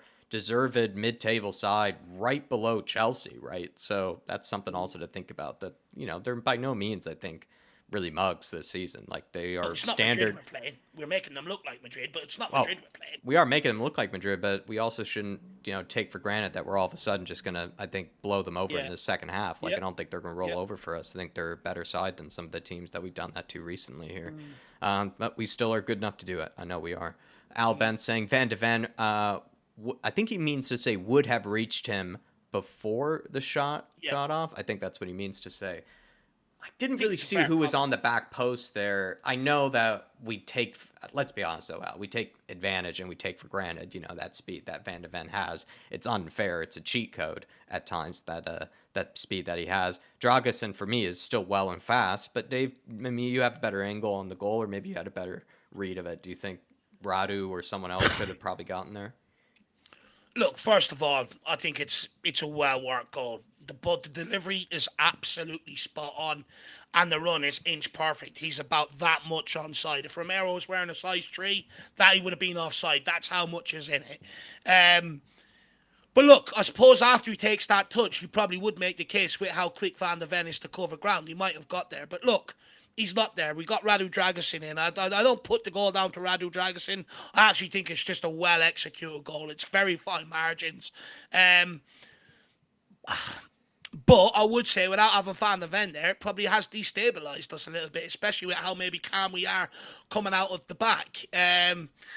But look, I think I'm not going to rip on Dragusin, because I actually think he's been our best player in the first half. I actually think he's done all right. I don't blame him for the goal, but it is hard to disagree with Al Ben. If Van de Ven was there, he probably would have made the ground up, because he's quicker than him, and probably would have got the block on. But it's all ifs, buts, and maybes. We don't have him, I think Radu's also been great this first half. I don't know, maybe great's a bit generous, but he hasn't been bad or done really anything wrong. And he's also had some great. He's had some great clearances. Come to think of it, from some set pieces too.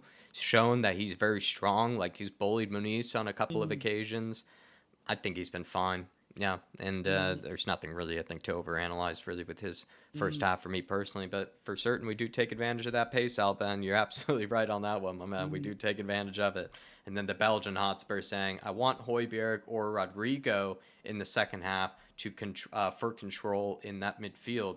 Basuma's funny one, right? I think for me, the Belgian Hotspur. Has he really taken control of that game in the way that he did in that Aston Villa performance? Definitely not. Has he been, I think, a complete liability? I wouldn't say so. It's a hard one for me with Basuma. Can he grow into this game? Does he have the potential to? I think so. But Højbjerg or Bentancur are great impact subs to think about. Højbjerg has had a track record this season of being a very good impact sub when we've had lackluster first halves, and he's just come in and just switched things up, and actually usually been the guy to help speed things up for Spurs. And then Bentancur, we know, is hungry to get back into that starting 11 probably, and to displace the one and only Pat Matasar, so he can maybe get some more minutes. So Dave, I mean, one of them to come into the midfield in the second half? I mean, look, like I said, I'll give them to 55 minutes. If things haven't changed and we haven't got control of the game by then, I probably would make that change. I think Papa Matsari's turned ball over high up the pitch, but I think in possession, I think he's been piss poor today. I Mm, think, look at Basuma, I think although he's won a couple of tackles in there, on the ball, he's been piss poor. And you look at Madison, he's done some good things, but he's lost possession how many times? It's for me, I think, he was the one that started it. He's the one that gave Fulham their first chance with him giving away possession. For me, that midfield need to get a grip. Look, I gotta give Fulham praise. They're putting a lot of pressure on us in the midfield in the wide areas. They're forcing us back. They're getting in amongst us. They're turning the ball over. But these guys have to expect that to happen. You have to expect that these teams below you are more hungrier than you. They've got more desire. They need the wins more than you. So you've just got to outwork them. You've got to mhm. be smart with what you're doing. We're not doing that. And anytime the midfield do get the ball in and we do break away, we do look good, the forward line give it away. And they're compounding the errors. I don't know how. Look, I don't know. Someone give me a stat in the comments. Let me know how many times have we given away possession in this half. It's got to be more than 30 occasions. Surely it's been absolutely Or more than shocking. usual. Yeah. So look, I would. I think Højbjerg has been. You made the case, Jack. He's a better impact sub than what he is at starting. He's got to come off the bench this season. He's had impacts. He came off against Aston Villa, looked good. Came on the bench off the bench against Liverpool earlier on the season. Played the ball that we went up and ended up going and getting the winner and stuff like that. So there's that option. I think Bentancur would be first off the bench though. For who? I mean, it could be for any three of them. To be brutally honest, I think if I'm Postecoglou, I think he probably brings off Sarr because he's the youngest out of the whole lot and it's easier to do.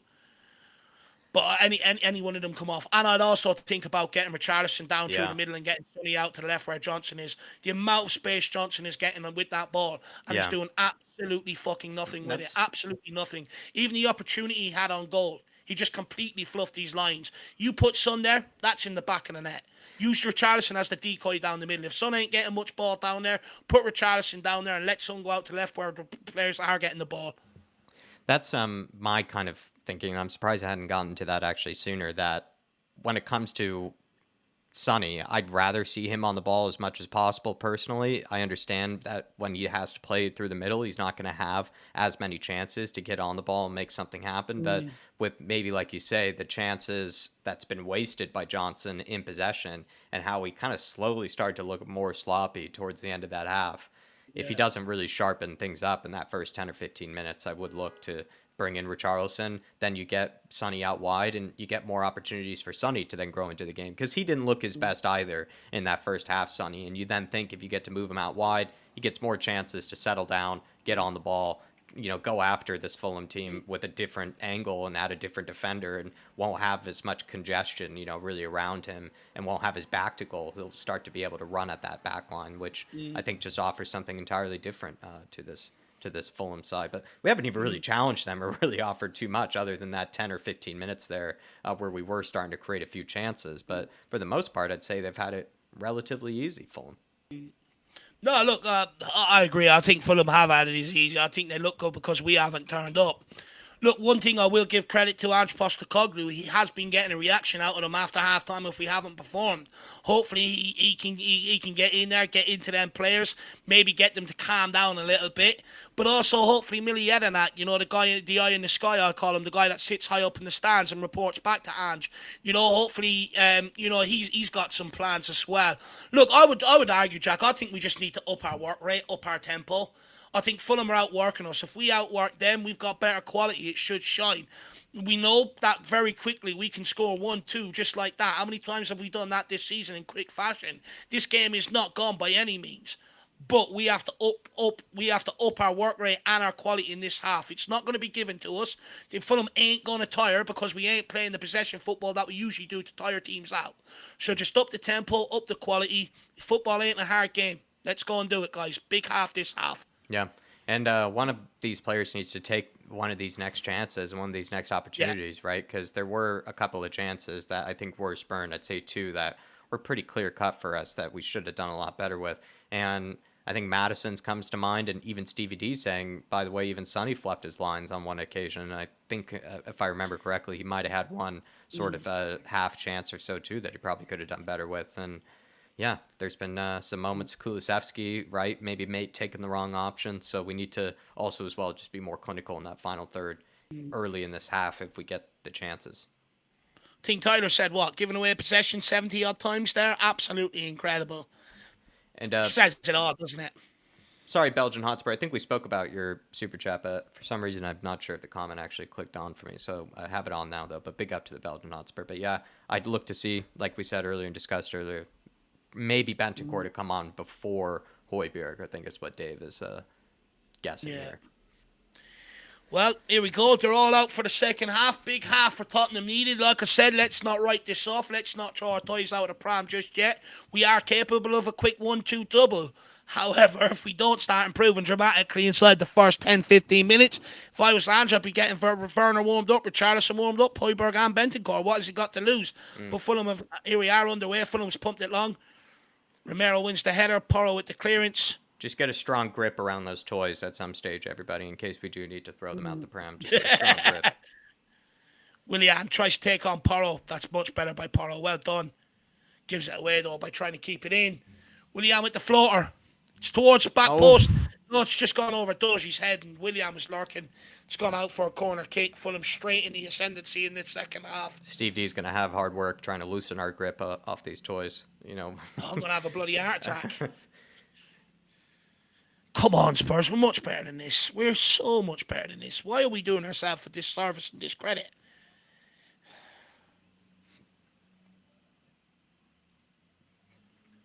Fulham with the corner. Oh, they win it. Get out there, Doji. Oh, good ball in. Jeez. Robinson, he's whipping in some crazy crosses. Give it away to Iwobi. Pereira with the cross. Oh, thank you, Vic. All up a carry. Oh, thank God we have someone like him. Jesus Christ, thank God. Whoever identified him, Paratici, he deserves to be made a saint. Thank you, Vic. Safe hands. There you go, Sonny. Great pass. Oh, it's a shit ball. I didn't even see I also Robinson. think Papa Matsar probably could have read it a little bit better. No, I didn't see Robinson. He came out of nowhere. He caught me off guard. Robinson as well. He's had a terrific game against us. That ball that he just put in caused us a lot of problems. Yeah. He's had a very good game today. He's dealt with the physicality of Kulu well enough, actually, as well at times. And he just keeps getting down that byline and just getting into the penalty area and just. Do you know what? He's a lot better going forward than what I gave him. I knew he was decent, but he's a lot better going forward than what I thought. Udoji. Johnson. Basuma. Try to get turned there, man. Come on, Basuma. You had time to turn there, kid. Get back. Come on, confidence. You were unreal last week. Here we go.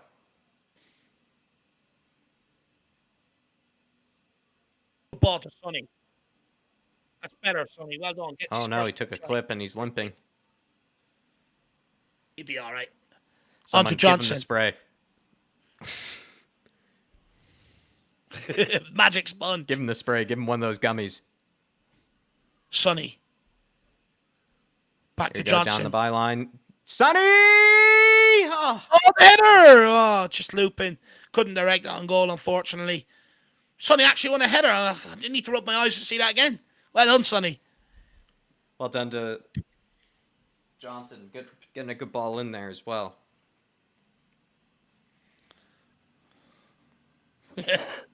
Belgian Hotspur says Paratici is a saint. Is a lot of things, but he's not a saint. Saint of the criminal world.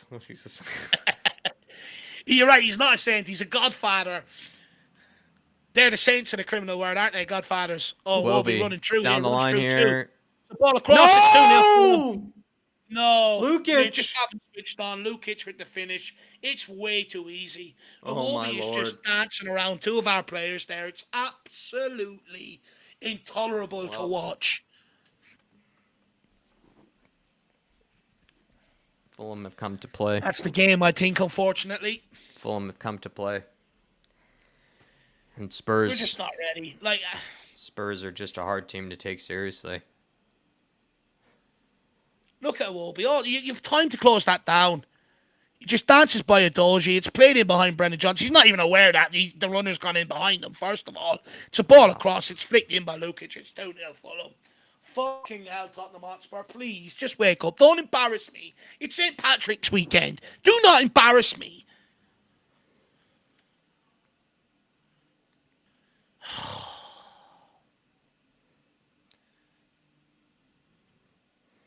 off Who's his marking knee. the guy that dropped off to receive the ball to put it out to Obi in the first place? He's so free. Guy hasn't scored in his life. Look at him. Can't believe he scored.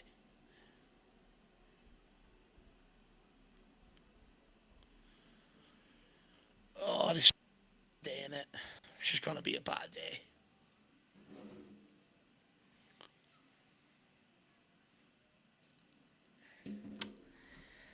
Now we show a bit of urgency. 2-0 down, now we seem urgent.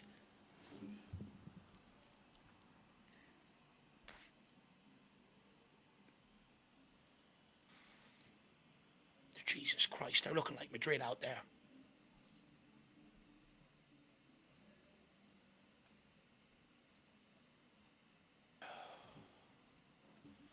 Someone needs to do something to spark this game into life for us.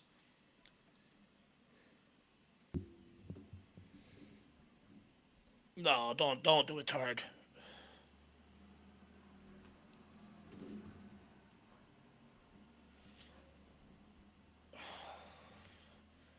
This is embarrassing. They're popping around like Madrid. Get substitutes on. Get them on.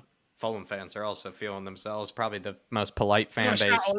Most polite fan base in the world is taking the mick out of us as well. Yeah, that's even worse, actually. You're right there. It's even more embarrassing.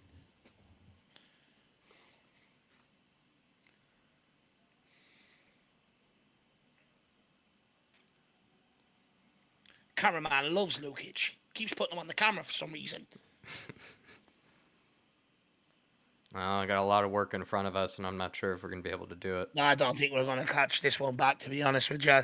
Like I said, too, I just don't think Fulham are a bad enough team to let us back into it either that easily. We would have to really just perform out of our skins all of a sudden.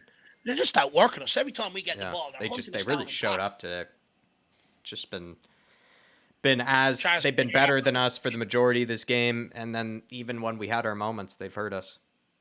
Yeah. Don't know where Richardson's sitting down. Go and get one, kid. Brian Dempsey, that's what I mean, man. It's just like, I don't know, like, I still enjoy watching Spurs a lot this season. It's just what I mean to say that it's hard to take us seriously. It's just in this opportunity for us to overachieve this season. It felt like these two games after winning that Aston Villa game, it felt like, yeah, if Spurs win the Fulham game, we are a serious top 4 candidate. We deserve to be in this top 4. You know, this is after this stage of the season, after everything that's happened, we have the stuff, we have the materials, you know, to be able to do it this season and really overachieve. Don't get me wrong, really overachieve. But it's like now I just can't really say it with my chest out, you know, type of thing now. It's hard for me to really, I think we could still, like, I think we could end up magically still finishing there, and, you know, we're still likely to have a good chance of doing it, you know, instead of maybe Man United or whatever other team do it. But it just feels like Spurs, they're just going to be an inconsistent team. And I think that's been the story for probably the rest of this season, sadly. So I think I'm going to still get up and happy clap, you know, ahead of each and every game. It's just, I really did want to look at this as a mentality test for this team about whether I could really guarantee, like, if I really were put money down on Spurs to be top 4, finish inside the top 4. Now I definitely would absolutely not put money on Spurs to finish inside that top 4. But still, I've had a great time this season. It's just that, it's hard for me to take them seriously in the top 4 race now. I think we'll either end up in there or we won't. And it's just because we're an inconsistent team. Yeah. Sorry. Oh, come on. Ref's not giving us anything. No, you're right, Jack. You're right. You just don't know what Tottenham team's going to turn up. You can get them turning up absolutely on it, and then you can get them just off it like they are today. You got to be more consistent business end of the season. You have to be. Even a point here I wouldn't take. You know, even 2-0 down, it's still not good. You shouldn't be in the position to go 2-0 down in the first place. It's a real bloody letdown today. A real letdown. You look at Fulham, anytime we get a ball, there's 3 or 4 players hunting our player in possession. As soon as they get the ball, they're in oceans of space, in absolute acres. They have time to put a fucking cabin on it. It's a joke. Papa Matsar to Sonny. Oh, no. Please. What was that? What was that by Sonny?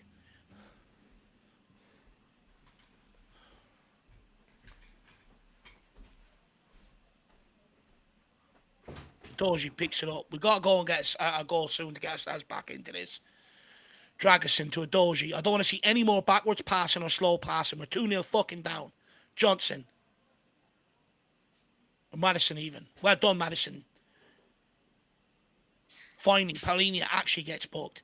The other lad says, just when we thought we turned the corner last week, now this, what the F is going on? Top four is gone useless. Is gone, sorry, unless we win this game. I think he's absolutely spot with you on what you were saying there, Jack. You know, it's such a letdown off the back of last week. You're like, right, players back. Everyone looks like they're starting to find the rhythm again. And then this shit today. I mean, Madison, it takes him 55 minutes for 2-0 down to do a step over and have a bit of purpose to go and affect the fucking game of football.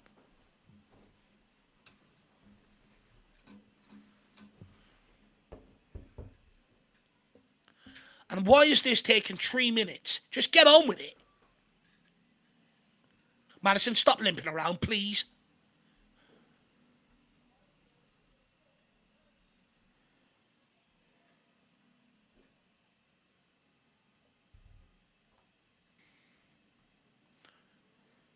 It's like he needs to be told he's a bloody warrior or something. Come on. Over the top. Drive. Poor header.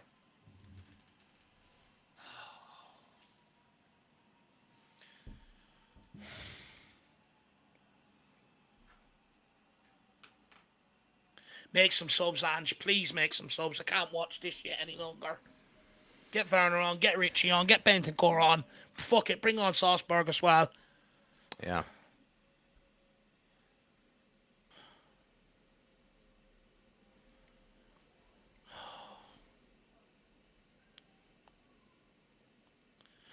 Oh, Johnson, why is he so late there? It's his only out ball.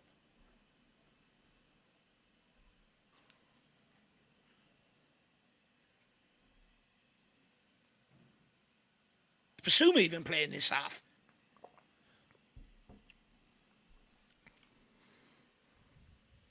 Radu. Oh, my lord. That's stuff Eric Dyer used to do. I'm not going to put that on him, but it is. It's just... Twice he's done that this game. When you're in a dark place, it comes to mind. Yeah.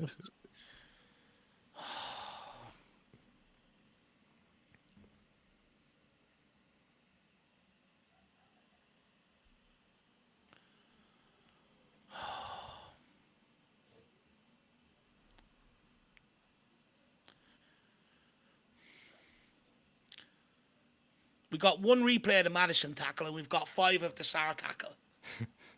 Holy Lord.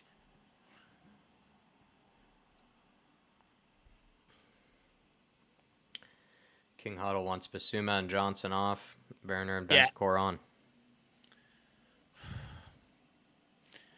Look, realistically, they're probably the subs I'd make at this moment in time, but I'll be brutally honest, any one of them could come off right now. Even Son could come off right now, any one of them. I don't want to pin this on one player in particular. Every single one of them has been shit. It's just no one's really stood out.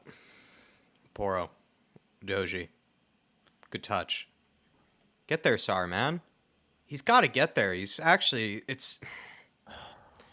just caught sleeping, I think, there, Sarr. He's actually just caught ball watching because it's actually terrific work by Doji. It's not a bad ball at all. I don't know how he doesn't get there.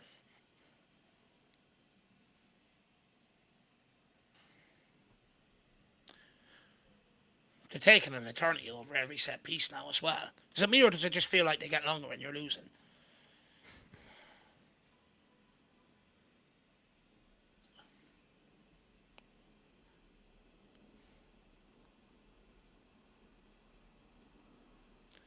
I actually can't watch any more Fulham popping around like this. It's not supposed to be that easy. We make it look so difficult. They make it look so easy. Hulu. Basuma. Look at Doji. Get it out to him. One pass.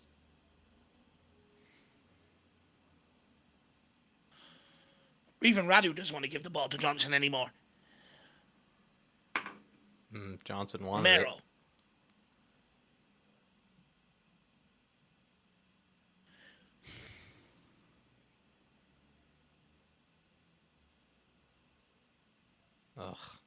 Sarr gives it away. He's really not had his best day in possession.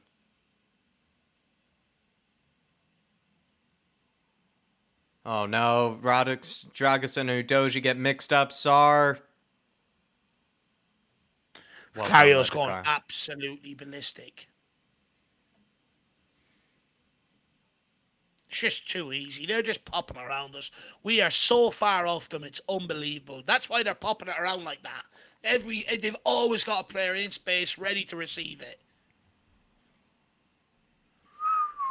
Basuma might have given away a penalty here. I'd be surprised if they don't look at that. He's gone off his feet and he's jumped in.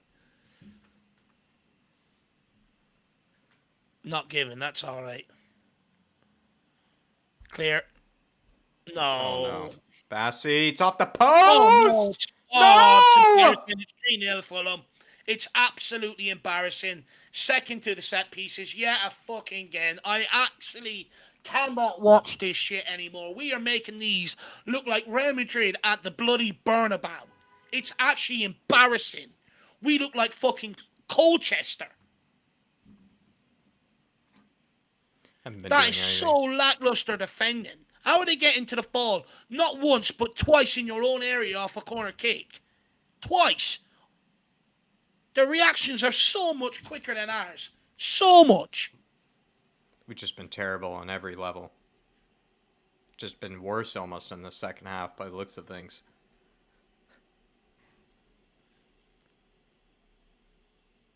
They win the first header, then they're allowed to take it down, then they're allowed them to take off a shot, and we allowed them three times we allowed them first to the ball in our box. It's absolutely incredibly shocking. Calvin Bassey, you're allowing a centre-back to do that. A centre-back who was at Rangers last year.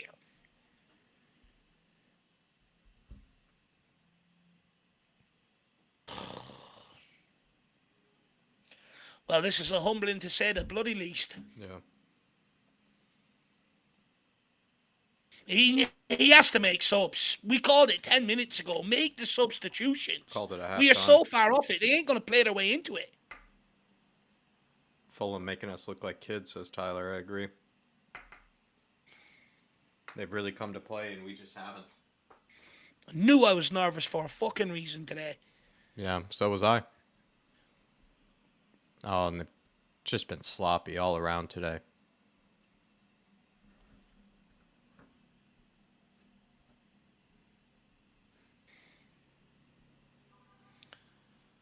Basuma's now booked. I mean, just haul him off. You know a second yellow's coming. We know this. Get him off, get Sarr off, get Johnson off. Get three of them off right now.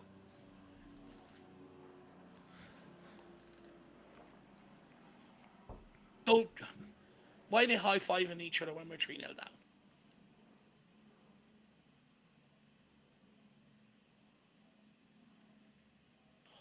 Oh, this guy Manous deserves an Oscar. He's really milking this.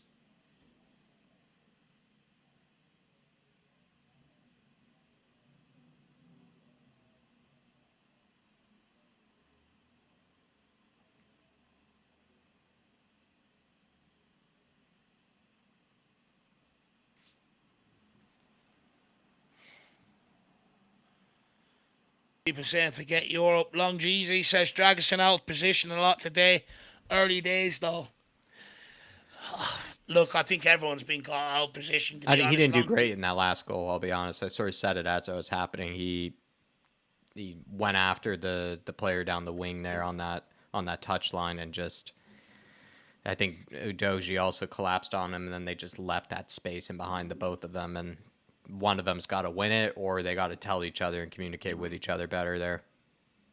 Oh, now we're getting three subs warmed up. Bentancur, Højbjerg, and Werner. Oh, no, it's 4. That's 4-0. That's absolutely shocking. We are falling apart here. We are absolutely falling apart. Paulinia. Oh, my Lord. Oh, my Lord. Wait, there's an offside here. Oh, Jesus, this is embarrassing. This is egg on the face territory. Offside. Thank fuck for that.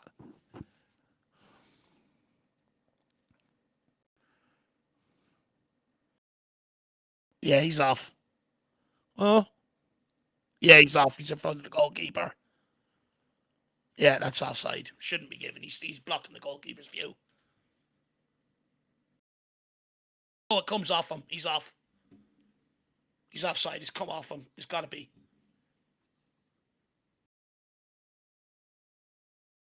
Oh, easy. Look, I said at half time, Jack, we could have been 3 or 4 down at half time. Werner, Højbjerg, and Bentancur all coming on. Asuma coming off. Poor from him today. Absolutely poor from him today. Off the back of a brilliant performance last week. Poor today. Madison coming off. Bright decision as well. Probably carrying that from earlier on. Being absolutely useless today. Get off. Plenty of energy to jog off. That should never happen. Bentancur on. Who else is going to have a lot of energy to jog off here? Shows they didn't perform today. They have too much energy. Sarr walks off.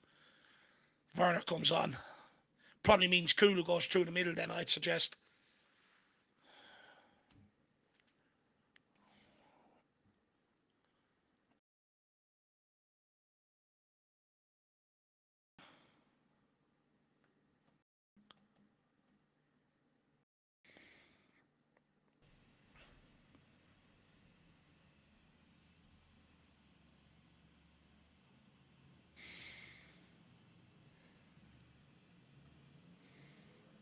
If I see one more pass round the back when we're fucking 5 or 3-0 down, Jesus, come on, move it. Porro, get it going. You have the ability. Kulu. Johnson. I swear to what that guy wouldn't deliver across. He wouldn't deliver across. He's just embarrassing. The Outlet says these subs should have been made at halftime. I agree, it should have been made earlier. Should never have got There to were 6-0. warning signs. There were warning signs already. I mean, we already were 1-0 down.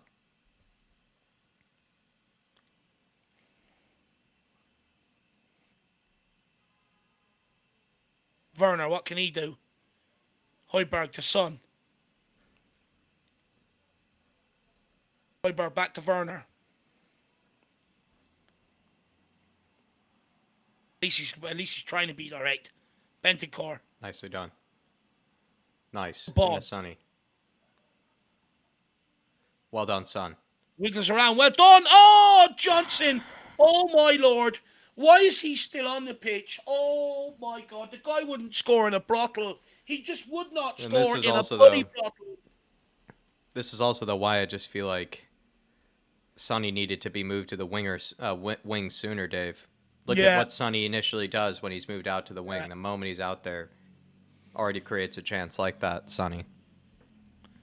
I think Sonny's a terrific striker. It's just when he's off it, you'd rather just get him on the ball so he can get back into the game. And that's why I advocated for him to go to the left wing so he could get more confidence and get into the game. And look at what he does there. Kulu. That's another short ball. Kulu picks it up. See Johnson, though? Well done. Good hold up. Great hold-up play. Into Johnson now. Oh, Werner! Oh, my Lord! How? He's practically on the goal line. Oh, back-to-back. Goal line. Back-to-back. Back-to-back. Sitters. Look at the impact the subs have made, though. Oh my Lord. Miss. The fact with Charleston isn't on probably says he's not fit either, but oh my Lord. Get that. It sparks us maybe a bit into life.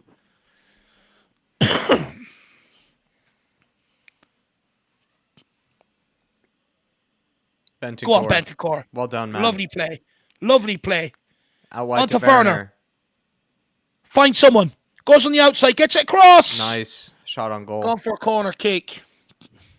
Daniel Larson says, every time we are bad, we completely fall apart and look like we can concede 6 goals. Still, we have a weak mentality, in my opinion. We still have a weak mentality, in my opinion. Yeah, it's still there. It's still there. Completely agree. Look, I did warn in the pre-match build-up. You're not going to keep getting away with not turning up in the first half. You're not going to keep getting away with it. Fulham done their homework on us. They targeted us early in the first half, got at us, made it difficult for us, and well, it's worked, isn't it? Players do have the tendency in this team, Daniel, to kind of lose the confidence in themselves, right? And more dramatically than others, it feels like, where they make a mistake, they feel very likely to make another one right afterwards instead of not making a mistake right afterwards and kind of correcting themselves. It comes with having a young team and probably explains a bit of the inconsistency in this team, but it is frustrating, man. And I agree, it is a weak mentality at times. Play him, Kulu. Good ball to a Doji. Doji. Come on, let's get one back. Come on, Werner. Werner picks it up. Oh. Well done, Højbjerg. Why do Changes have Doji? had such an impact on the performance. Yeah, Bentancur and Højbjerg have been terrific since coming on. Even Werner, he just needs to score. Well, that's the thing with Werner. Honestly. That's the thing with Werner, though. That's worse than his one-on-one. He's practically on the goal line. No, but that's the thing with Werner. He can do a lot right, but then he'll have embarrassing moments like that, right? He'll still have embarrassing moments. Yeah. Fine, you shot from the edge of the box as well. Thank fuck. Daniel, what I will say is I do think we have a weak mentality in terms of the, like you say there, the moment we have a bit of adversity, right? We just struggle to move past it and struggle to really battle and push on. But also, I do feel like this team, for the most part, is more together than they have been in the past. And so I hope then that they can tell each other some hard truths, right? You think that they can be able to reconcile with each other and understand that these types of performances are a bit ridiculous, right? You can't go from winning 4-0 away from home at Aston Villa to then be doing this. Yeah. Like, you just can't. Like, you have to, as much as they love each other and as much as I think it's a good thing that these guys seem to have much more of a bond with each other, they should also take advantage of that and tell each other some hard truths after this performance and after this result. If we don't come back here, we ain't coming back. That's even if we do, it's still an embarrassing performance. It's still an embarrassing one. Big up to you. Took his chance, or Brendan Johnson took his chance. There might have been hope. Yeah, probably gone after they missed it. But yeah, I definitely agree with what you were saying there, Jack. Oh, Radu. Big up, Daniel Larson. Great chat, my man. Great comment. And appreciate you always riding through these roller coasters with you, Daniel. Whenever I think of kind of the rough games, I do feel like you're kind of one that's often there with us, Daniel. Appreciate you, man. I appreciate the support as well, lad. I really do. I know it's hard when we're losing. Johnson, Porro wins a throw-in. I just don't get why we have to wait 65 minutes to get going. This is why we're saying, this is why we highlight the importance of us being at it in the first half, so we don't get ourselves into these fucking positions. Well done, Sonny. Good play. Go on, Højbjerg.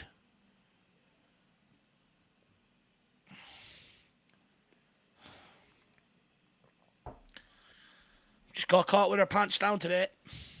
Yeah. Robinson, he's been terrific for them today. He's been absolutely outstanding for them today. You've a real player on your hands there, Jocko. Yeah.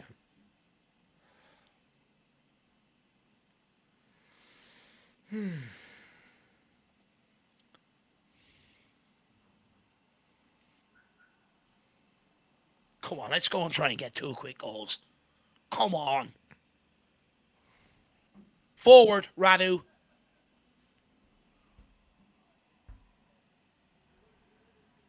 Bentancur.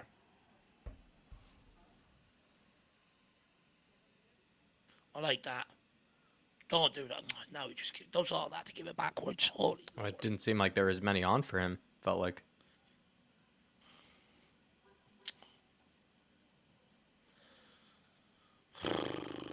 Well done, Romero. Johnson. Oh, man. Your man pulled out because of Romero's reputation there. Nothing else. Especially 3-0 down. Romero's coming clean through. Yeah. But Johnson, you brushed over it because it's kind of pointless at this stage, but another giveaway from Johnson.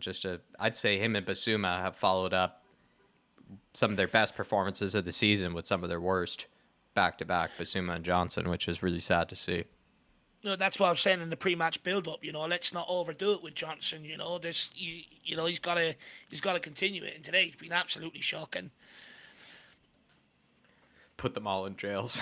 Tony Buttigieg does sort of feel that way. Just no one's really been. ruining my No weekend. one's really. What's really unfortunate, Tony, is even in games like this, when Dave and I had to sort of read, it almost feels like, yeah, we have to really go into some of these players and go into some of the performances individually. We usually have like a silver lining or two with one or two players or somebody that maybe did kind of rise above the other bad performances and, took accountability themselves and still played well. That's usually is the case, that other people stood up. I wouldn't say that's the case today, other than the subs, Højbjerg and Bentancur and players coming on. But the players that started this game today, really, none of them really stood out at all. And Yeah. even Sonny. And I wish actually Sonny was given more of a chance to get on the ball and move over to the left wing. And I think we probably would have been able to see something happen from him. But even him, he wasn't on his best stuff today. Sonny was definitely not on his best stuff today either. Johnson When we're playing certainly like that, not. he's just wasted down the middle. When we're playing like this, he is wasted down the middle. When we're not All playing the well. space is out wide. Yeah. When we can't even string two passes together, what's the point of keeping him, through the striker role? Jerome here with a super chat saying, we have just been terrible from minute one, lads. We have one game a week and still have lethargic performances like this. It's just not good enough. Yep. Look, there's no covering today. I don't want to see anyone covering up today. You just got to call it as it is. Not good enough. Yeah. We didn't show up. Weak mentality. You'd argue maybe we bottled it or we came in too arrogant and too cocky. But no one's showing up today. Absolutely no one. Basuma, terrific last week. One of the best players on the pitch. Shit today. Non-existent. Johnson, good last week. Crap today. And this is the problem with some of these guys. Too much ups and downs. Yeah. Ideally what you want is a player to be 7 every week. Not an 8 one week and a 4 next week. But like today, it was just been embarrassing. They played us off the park. They've looked like Real Madrid. Every time they were able to pop the ball around, they've got 3 players to do it. Anytime we get the ball, we're under severe pressure. We're just way off it. It's embarrassing.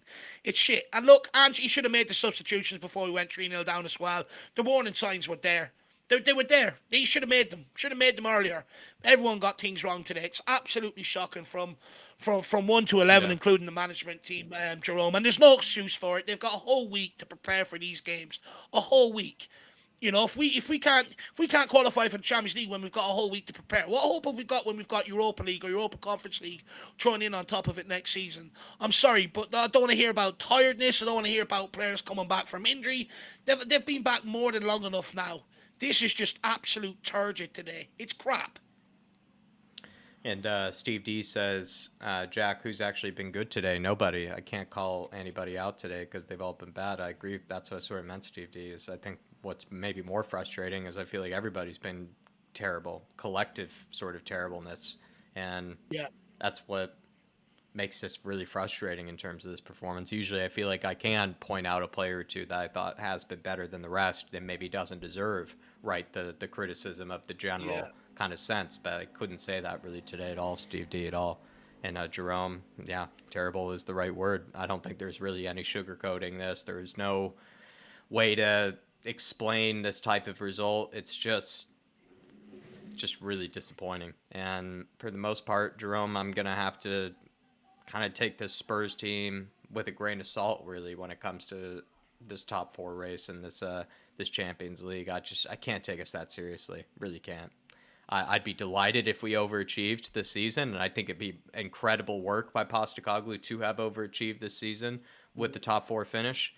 It's just, this is the sign of that inconsistency and that sort of inconsistent mentality from Spurs this season that does worry me. It's just hard to take ourselves seriously at times. And what's worse, it's not even, we can't even blame it on the likes of popular people that people go to, like myself with Davies and Emerson, Richarlison. Can't even blame it on any of them today. It's the guys that we all trust, we all like. They're the ones that let us down today. Nearly our Can't best squad. Nearly our best team out there today. Our players off the bench have been better than the starters today. Yeah. Really let down. Really, really let down today. I'm actually disgusted with them. For the first time this season, I can say I'm disgusted. This is worse than the battering we took off Chelsea earlier on in the season. Way worse. And I'd argue probably worse than the battering we took off Brighton. At least with Brighton, you could probably say, okay, yeah, that can happen once in a while. With Fulham, you just don't expect this. You just do not expect this. This is disgusting. Richie off the bench on 81 minutes. I mean, why? Yeah, do you feel like Ange hasn't done the best today in terms of substitutions? Like the warning signs could have been there maybe a halftime today for him. If I were to lay any criticism on Ange, it might be that there were some warning signs at halftime. They already did go 1-0 up right before halftime. He could have thought about even quicker substitutions than they already did come. Right? And Look, they already scored the second by the time they even came on, or the uh, third or whatever it was. That they'd scored the third by the time they had come on, so it was already over. He'd waited maybe too long on the subs. Look, I can understand if you didn't make them at half time because you could say, okay, we've been Give so him a much better in chance. second half, they might Yeah. come out. Yeah. But when they go and get the second, you have to make the substitutions because Yeah. your words at halftime haven't had an impact. Your tactics at halftime haven't had an impact. So you have to follow through and take players off and bring new players on. He didn't do that. He waited till we went 3 down. In fact, they nearly came on when we were 4 down, only from an offside goal. So the Yeah. substitutions weren't made quick enough. I can understand Yeah. not making them at halftime, but when you go 2-0 down, it shows they ain't responding to anything. Make the subs. It's kind of like, right, it's not his fault that Spurs conceded that quickly, right? But once that did happen, he needed to just realize can't even give these guys, React quicker. yeah, like Yeah. can't even give these guys that benefit of the doubt in the second half. This is really bad. Oh. The Belgian Hotspur says, I really want Ange to lay into the team publicly. Look, to be brutally honest, I'd be surprised if he does that. I don't think he will. I don't think he's that sort of guy.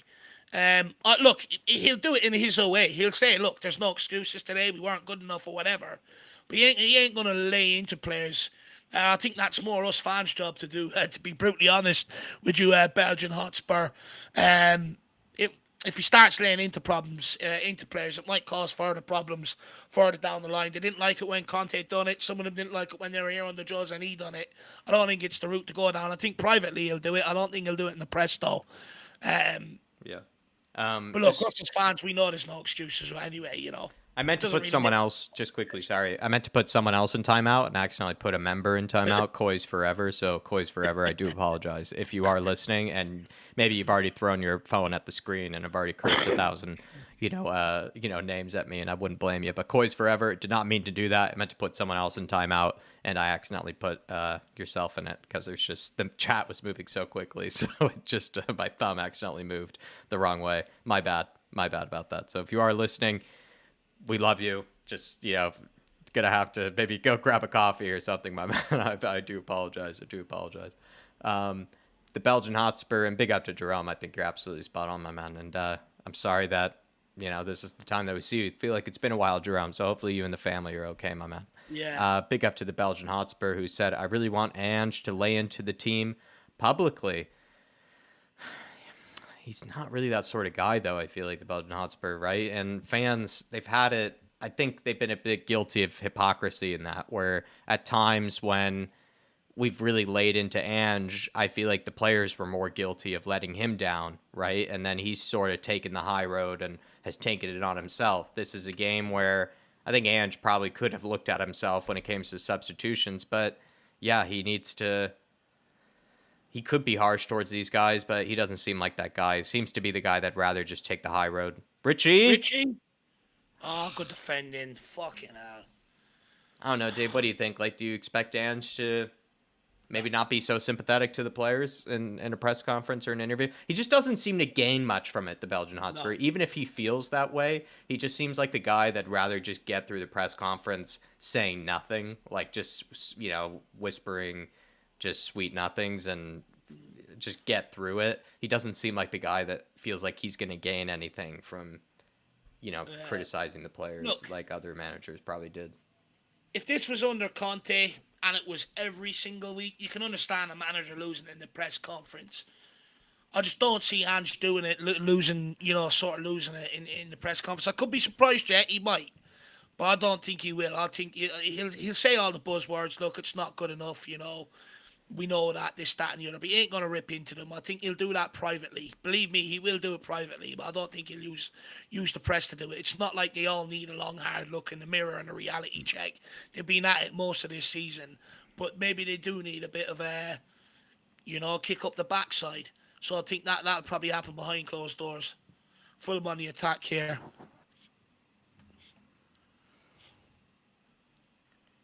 Sonny.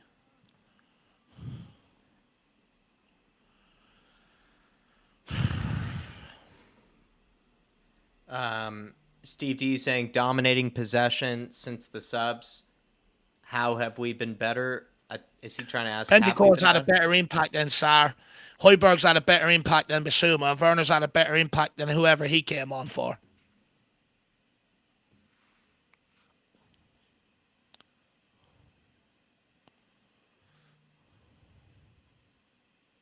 We also had two great opportunities to get back into it that Johnson and Werner's burned.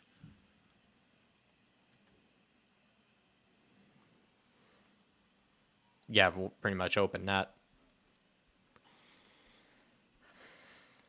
I think we've been definitely better since Bentancur and Højbjerg have come on, and probably Werner as well. But I mean, have we been in any way special or deserved? No, not at all, Stevie. It's not like we've been night and day better, but we definitely have, I think, looked better since they've come on. Is it worth, us making a total comeback for? Probably not. Ian JD says, and just simply not good enough at this level.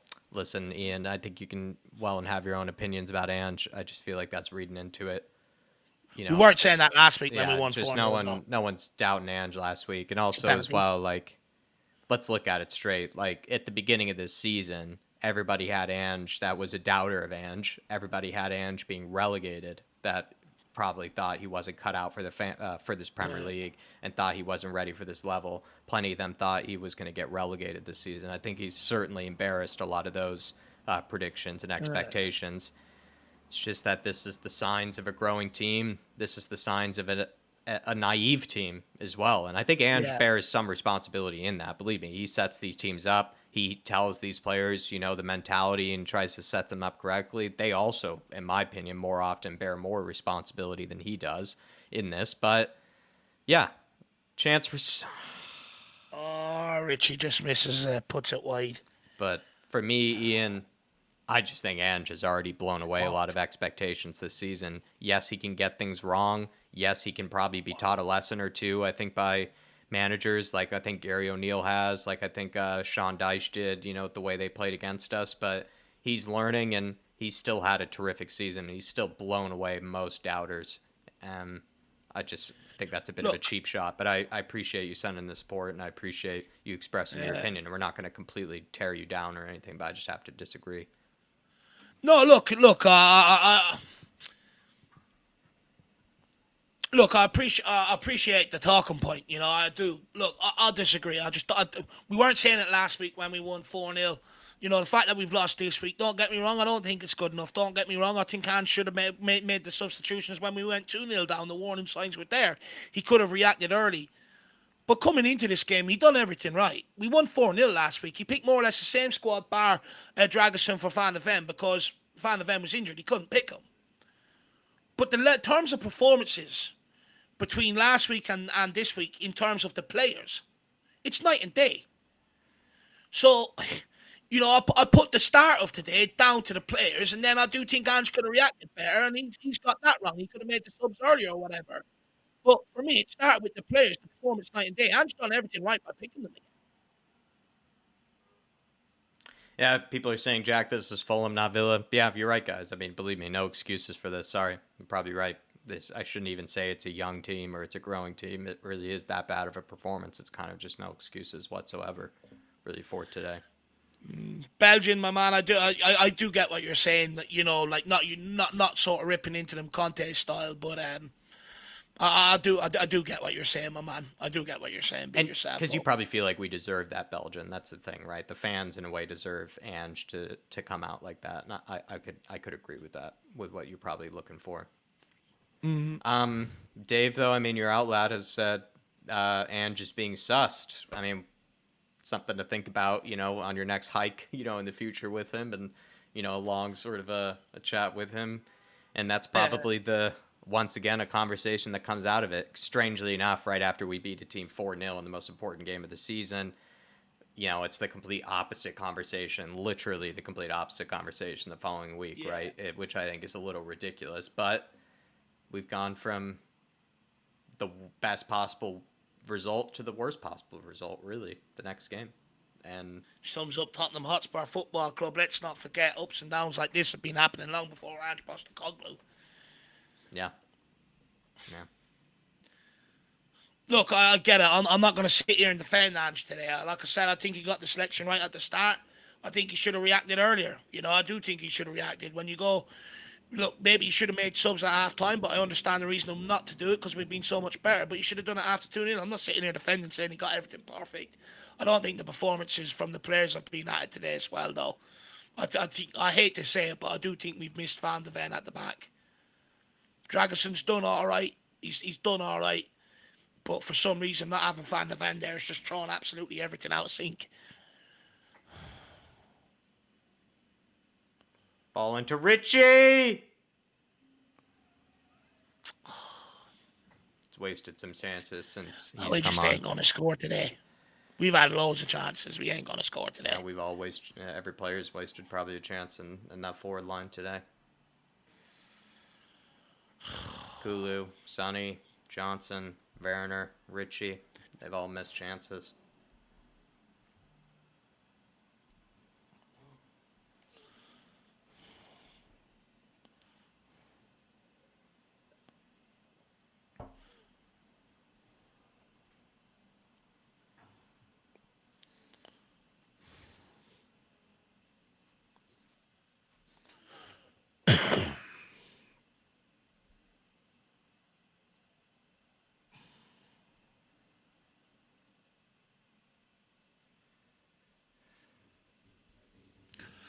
Just blow it up. Why? 7 minutes. Come on, just blow it up. It's over.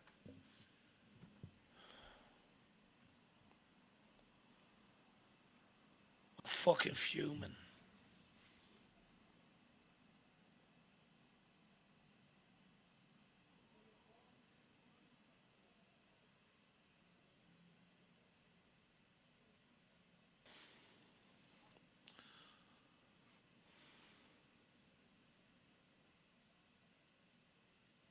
Oh, Lord. Could get worse here.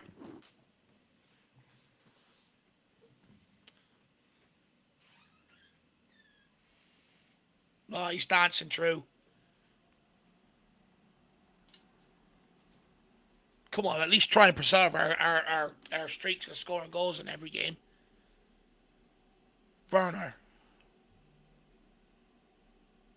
Dancing around him. Has a shot, blazes it.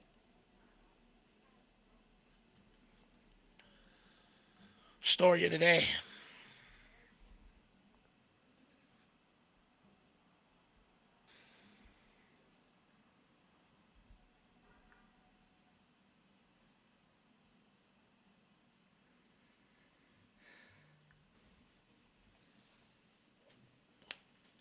Look at that, Fulham players having a laugh and a joke on the bench. Disgraceful.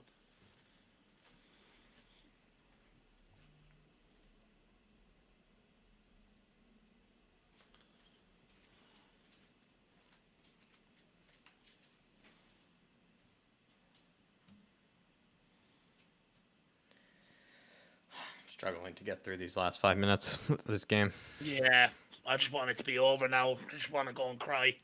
Go to bed early.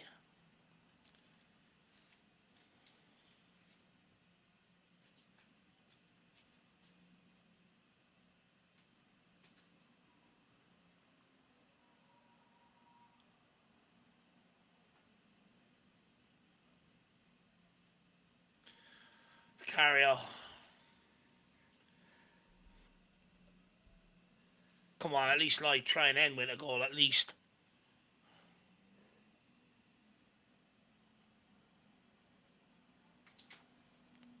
Hoiberg.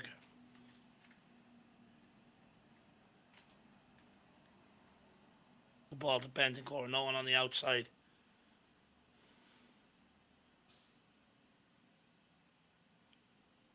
Porro falling over.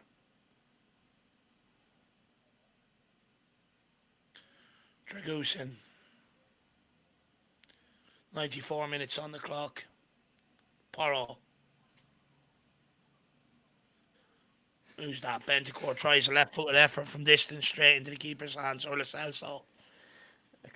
Coyce forever. I'll just say it now because it's very funny, and I appreciate your support for being a good guy about it. He's saying you should have kept me on timeout, lads. I could say some more. I would have said some horrible things about these players. I appreciate you, man, and I appreciate your support, and I appreciate your understanding. Thanks for still listening after that happened. I apologize. Thank you, Coyce forever. Very nice of you. That's very funny as well. Yeah, That gave me fair a play. smile. That gave me a smile towards the end. I Appreciate would have came back in raging out. Why'd you tie me out? that. What did I do? Spurs out, Irish out. That's what we would have gone for. Big up, though. Appreciate you, Coys Forever. That's very nice. It's very nice. Yeah, big up, fair play.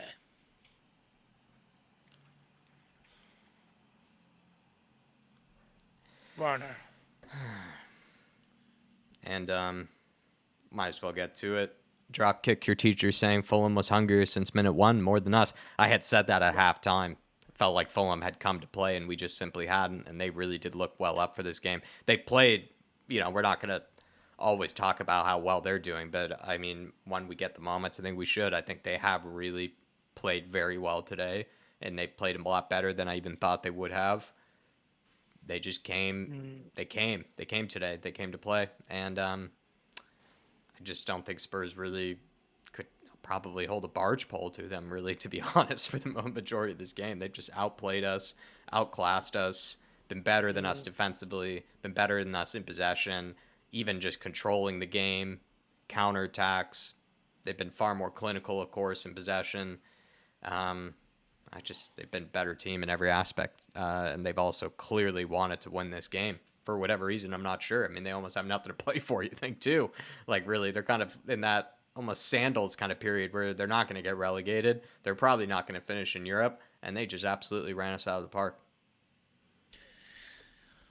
Do you know what? I feel disgusted even having to praise Fulham because they're being brutally honest.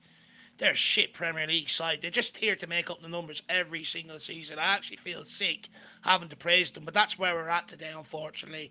I think Robinson's been absolutely brilliant for them. Mino's continued his scoring streak. I hate to say it, Iwobi's been useless all season, but he played well today. Look, this should never have happened. There's just no excuses from our end. Fulham turned up, minute 1, ramped up the pressure on us. They know we don't start fast. Just put pressure on us. Same time the ball went into midfield, forward line, smothered it. Thank you very much, straight on our goal. I got to give it to them. They put in the effort today and they got rewarded. I feel sick saying that, though. I feel absolutely nauseous. Disgusting day at the office. It's a London rival. I think people forget that. These are a London rival. Yeah. Just blow it up the fuck. Come Hungrier and better since minute 1. Drop kick your teacher. Hungrier and better. Ian Cook, 25 months as an elite member. You absolute legend, Ian. And he's saying absolutely shocking performance from everybody today, and that's about right, Ian. I think this was probably up there with the Brighton result, Dave. What would you say? I think it's with the Brighton one, probably one of the worst ones of the season. One of the ones where nobody, I can say, deserves any distinction of, what would you call it, protection or whatever the right word is. Like, just all of them were dreadful, every single player. Nobody deserves any special shout or any sort of regard. I think maybe the subs who came on, but even then, I don't really care. I mean, we're 3-0 down, like, so what really matters, really? Dave, I mean, one of the worst performances of the season, would you say? I would argue the worst. I'd argue the worst. With Brighton, they can have that day. With Fulham, this should never happen. Look at the record we've got over Fulham over the last few years. I think they've only took up points off us one in the last 13 fixtures. They're a mediocre team. We just didn't want it today. They got up for a London derby. It's like we sort of dismissed them as a London opponent whatsoever. We came into this too cocky, and we got our pants pulled down. I'd argue this is worse. You should not be beat up by Fulham 3-0. It should never happen, ever. It's disgraceful. Absolutely disgusting. And to think also with the mentality that a lot of Spurs fans had gone into this game with, and I don't think there's any reason to have not gone into this game confident, or at least really kind of buzzing and happy and feeling like, yeah, he's a huge chance here. And it's the boat party. People were feeling great going into this game, and as they should have been. And the players have just really let them down, this whole team, and just let them down, I think, as well. Like, we brought up some moments where you could have done a bit better when it came to realizing where this game could have turned. There were some warning signs at certain stages that this was going to get bad. Could have probably been a bit more proactive about it. But yeah, considering how much Spurs fans were really feeling like, damn, we could solidify ourselves nice and early in this top 4, solidify ourselves nice and early in this Champions League, won't have to really stress about it. Now I just think Spurs fans, at least me personally, I don't even want to stress about it anymore. I just find it hard to really take ourselves seriously. I think each passing week I'll just kind of go with the go with the flow of whatever I'm feeling, really, but I'm not going to be serious at all about whether I think we're actually a Champions League contender this season or not. Just we really have been a definition of inconsistency. We've been brilliant and we've also been terrible, and this is an example of us being terrible. Do you know what frustrates me though, Jack? We've been shit against the shitter teams. Yeah. Against the big teams this year, we've been brilliant. But it's easier to get up for them games. It's easier to get up for the big teams. You don't need to be motivated. Man City coming to town is motivation enough. Liverpool, Arsenal, Newcastle, Villa, United. We've dealt with them all this season. Them coming to town are the teams that you don't need to get up to. You wake up in the morning, you're already on a semi. But, these sort of games where, how many points have we dropped to shit teams? Wolves, Aston Villa in the earlier season, Everton, Fulham. It's humiliating. We're a team where we can go and humiliate the best teams, but we'll also get humiliated by some of the worst teams. And I'm just fed up of being humiliated. Don't get me wrong, this season it's been a roller coaster. There's been a lot more good than there has been bad. But these humiliating performances have to be put an end to. We've been on the end of some tanking so far this season, and it's not just it doesn't fall just on Ange. It happened last season with some of these guys as well. Where's your pride? How can you be so good one week and so shit the next week? Your last name is across the back of your jersey. Where's your pride in the name that you've got? You should be at absolutely every week. It should be the standards you set for yourself. We can sit here and throw our toys out the pram. We can pull out individual players. We can pull out the management all we want. At the end of the day, everyone was crap today. 1 to 11, the whole management team. No one recognised or woke up and sniffed that danger early. Nobody. From minute one, there was no one out on that pitch telling Johnson, be on it. The fullback's closing you down at every opportunity and robbing you possession. Same with Kulusevski. The problem is no one took accountability out there today. Absolutely nobody. And until that starts to happen, we're going to keep getting humiliated by these crap teams. And look, also, the amount of chances we created towards the end of the game as well. Wouldn't hit a barn door with a banjo. Just absolutely humiliated, and I'm fed up with it. I'm just bloody fed up with being humiliated. I'm disappointed, upset, but most importantly, I'm embarrassed. Yeah. I agree with you that this team has actually been weirdly exposed and kind of on every level, even on sometimes kind of tactical level or performance level, individual level, by actually the worst sides this season, like the teams that are actually towards the lower end of this table than it's ever been against the top teams. I mean, can't even think of really, apart from maybe the Man City game, right, where we've really been that outclassed or really that outperformed by, a top team this season, unless I'm, of course, having selective memory as per usual. But yeah, that's a good point there to think about, right? That Spurs have actually had more of these really just dreadful performances and almost kind of drubbings against kind of teams that you just don't really expect them from really entirely. And the games that we probably would have expected something like this been the complete opposite. And weirdly enough, we show up against these bigger teams. And I don't think it's entirely a tactical reason, actually. I think it's also as well having to do with these players and, their mentalities going into these bigger games. And perhaps it's, them only playing on a week per week basis. They just sort of think they can kind of just train, rock up to, these type of venues and, just the 3 points will just kind of be handed to them. And it's just not the case. Look, Jack, if this was Man City, Liverpool, I was going to say Arsenal, but I won't go that far. I'm not that upset. But if this was Man City or Liverpool, you can applaud them off the pitch and say, fair enough, you lost to the better team. Maybe you were semi-expecting it. You can't do that with some of the teams we've lost to this season. You just can't. It's all down to effort, adaptability, work ethic, mentality. It's all down to them small reasons that should be on point every single week if you want to if you want to achieve, if you want to go and win trophies, if you want to be playing in Champions League, you got to be on it every week. But what I don't want to see at the end of this season if we do not qualify, because now we've made our chances very, very hard. That game in hand that we were banking, that we had, that's against Chelsea. How well do we actually do at Stamford Bridge historically? We don't. And I just think we probably, a massive boo-boo today. Let Champions League slip out our hands. But then some of these players will be the same players at the end in the summer going, well, I want to leave because I want to play Champions League football. But if I was the club, I'd say you're not going anywhere. Until you're on it every single week and you get me in Champions League football, then I might consider letting you leave. But until then, you're not ready for Champions League football if your mentality ain't at it every single week. It's just not good enough. If, like I said, if this was City, Liverpool, I'd applaud them off the pitch. Fulham should never fucking happen. Absolutely. It's really probably one of the more embarrassing ones, considering it's also a derby. And just quickly, Paul Connor, I'm going to get to yours in just a second, but even Al Ben, as I say that, you see his super chat says we played like it wasn't even a derby. Don't get me wrong, like Fulham, not of course one of the biggest rivals of Spurs, but to see them kind of joking on the bench, smiling on the bench, Fulham fans, of all people, Fulham fans, singing Spurs get battered everywhere they go. Like, that's just almost hurts more because they're just not even the fan base to even really be that way, right? And that's when you know that they're seeing that, wow, the Spurs team are really just getting embarrassed here, and so they even feel like they can take the mick out of us, and probably start throwing prawns at each other next. They haven't had it this good in years. It's just not a good sign. Not a good sign of performance when you see them doing that type of thing. It really isn't, and it's just embarrassing, Al Ben. It is embarrassing. Ian Cook saying absolutely shocking performance from everybody today. And then Paul Connor saying, I'm absolutely disgusted by this performance. Worst of the season. Could not finish our dinner. A few sitters missed, and we generally looked like scoring. Or we generally looked lackish. Like-ish is what I'm seeing, boys.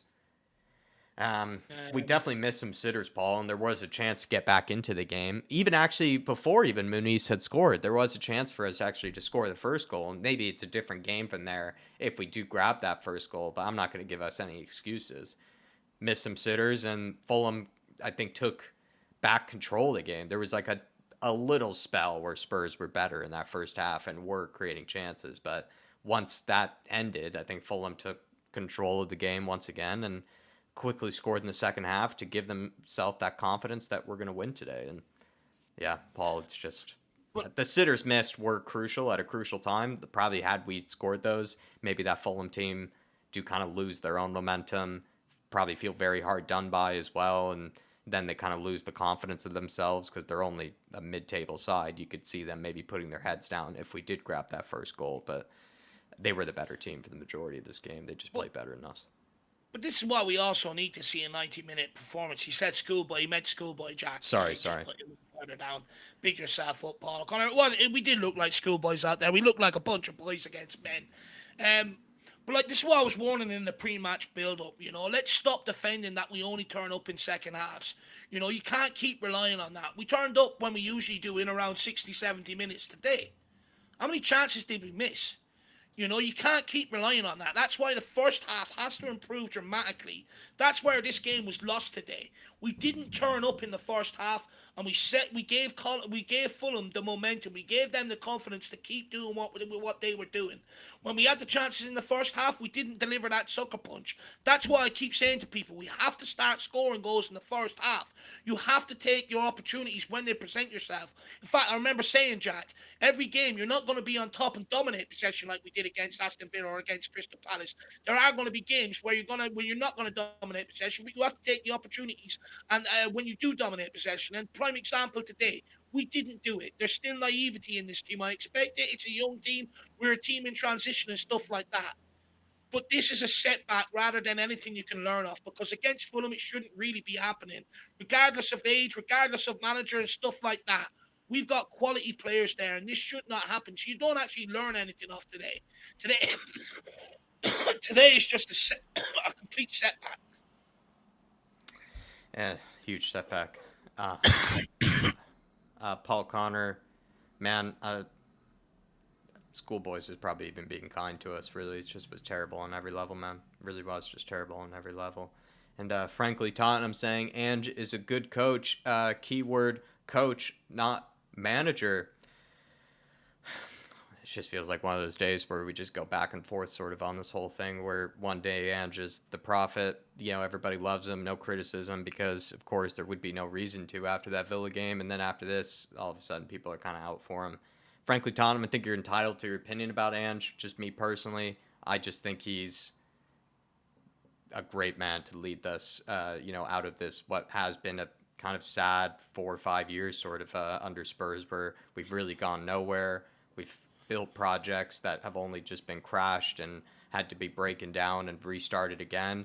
Ange has been very successful by picking up teams from kind of the ashes and picking up teams from kind of their worst periods and actually guiding them back to success and guiding them back to glory. He's done it with the various leagues that he's been in, with teams that had no chance or even no even mention of even succeeding in the ways that they did. He's performed miracle stories, almost Cinderella-like stories with teams before in the past, and has been able to redevelop, re-engineer, and kind of just get kind of clubs back on the right track, really. And that, I think, is the sign of a manager. That's part of being a manager, right? Managing, the whole squad, the whole club itself. And he has a proven track record of doing that with no resources, almost nobody to help him out. And he's done it in various countries, various leagues.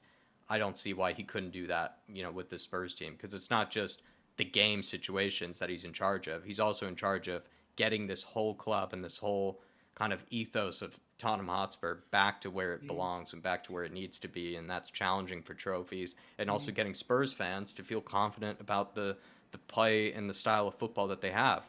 Don't get me wrong, today's not one of those days I'm going to say that, I'm proud or, happy with the way that we played. Everything was terrible, but come on now. I just think for the most part this season, he's given us lots of evidence that he is the right man in charge to manage us, like you say there, back to where I think we belong. Look, I get it. Ange does deserve to come in for criticism today. He should have changed it early. He should have recognised earlier on in the first half things weren't working. I get it, right? He is going to come in for some criticism today. However, if we go off that logic, frankly, Tottenham, that means Jose's a shit manager, Conte's a shit manager, and stuff like that. They ain't. We've got an inherent problem at Tottenham Hotspur, where Spursy still exists. And until we have a team that's mentally good enough to eradicate that, that's always going to surround us. It's always going to hold us back. But look, if you want to pull out Ange, okay, no problem. But let's bring a bit of fairness to it.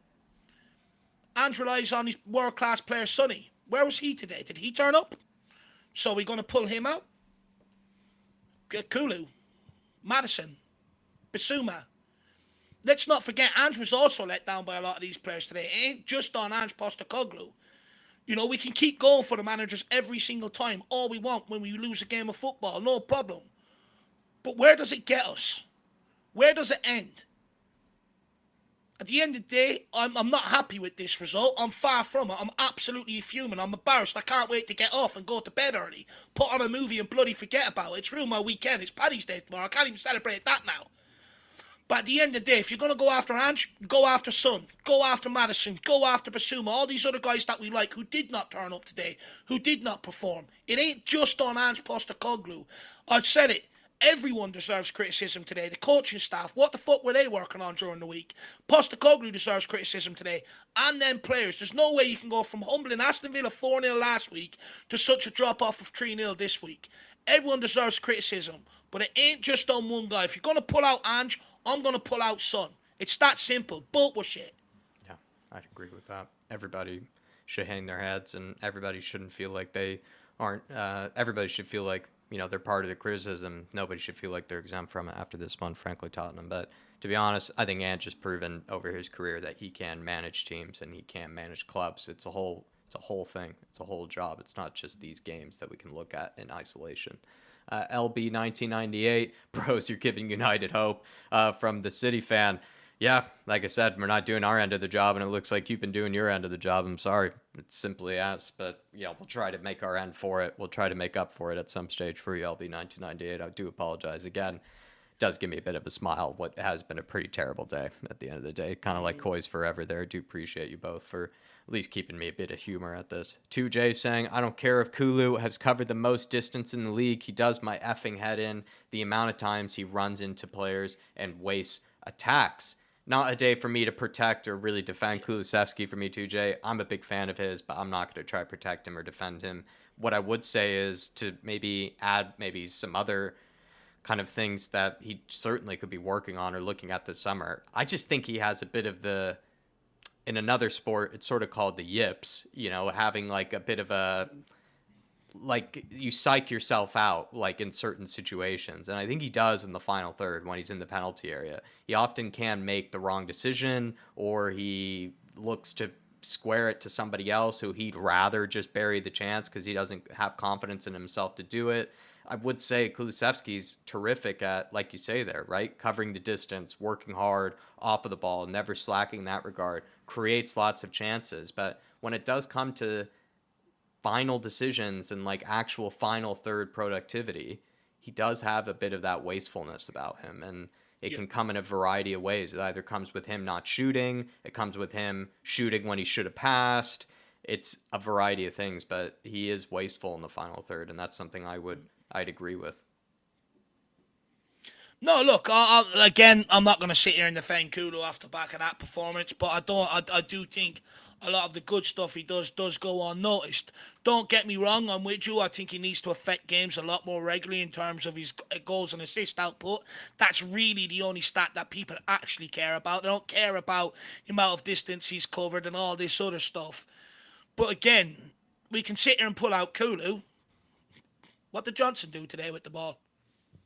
What did Werner do today with the ball? What did Son do today with the ball? It ain't just on one player, this. None of them were at it today. As frustrated as I was with Kulu, the amount of times he gave away the ball, I can pull out as many times Son done it, as many times Johnson done it today. The front three were absolutely awful. I think Tyler put in a stat at half time. I think the front three alone gave away the ball 27 times inside the first half. Absolutely shocking. But look, I do agree. Kulu does, he's got all the good elements to his game. He's got the strength. He can beat a player. He can bully a player. It's that end product. It's that final decision making where I would tend to agree with you on this, 2J. Needs to be better. But again, I would say if we're going to have that energy for Kulu, let's have it for the rest of the front line as well. And 2J, I know you're Greek, so this is probably the time when maybe Ange just starting to whip out the plates. His own version of the hair dryer. He's going to start throwing the plates around, at some of the players. It feels like that sort of evening, my man. And Kulusevski, I think, is somebody, joins a very long list of guys who I just don't think really can hold their heads in any way. They just have to hang their heads low after this one. Keith Edwards, 3 captains on the field, no direction from any of them. Yeah, another thing I'm not going to really protect or exactly really, give any of them, much protection or, sympathy for. I think Sonny, is still a better captain than the previous leadership group, but we still have at our times, can he be a bit more like a Roy Keane or whatever sort of stereotypical kind of captain there is that just starts to gather the players around, kind of start, really start telling some real harsh truths to them. And maybe he did that at halftime. We don't know, right? Whether Sonny was doing that. Of course, Ange, we probably knew was, but it's kind of the moments where you like to at least see on camera or like to see for us, at home, that one of the guys, Romero, Madison, Sonny, is kind of stepping up in that regard to make sure that we know that they're holding each other accountable. They do care. I know Sonny cares. Like, you could never question that, but maybe he could, if you are to, again, be critical, you could look to have seen a bit more emphasis on his behalf on really trying to snap these players together. And maybe you can't always do that. The players are just going to turn over and are maybe just not on the day. But it'd be nice to, right, for just the fans at home to maybe have seen that. And I'd say that not just on Sonny, believe me, I'd say the same thing for Romero and also somebody like Madison, who Dave and I have been really underwhelmed by in the last few games as well. It'd be nice to see him take some more accountability and also as well be more like a leader.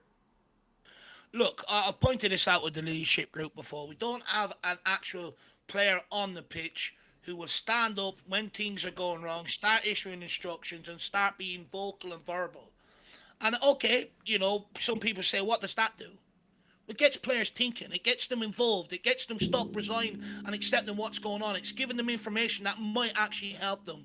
We don't have that guy in the heat of the battle. Son leads by example.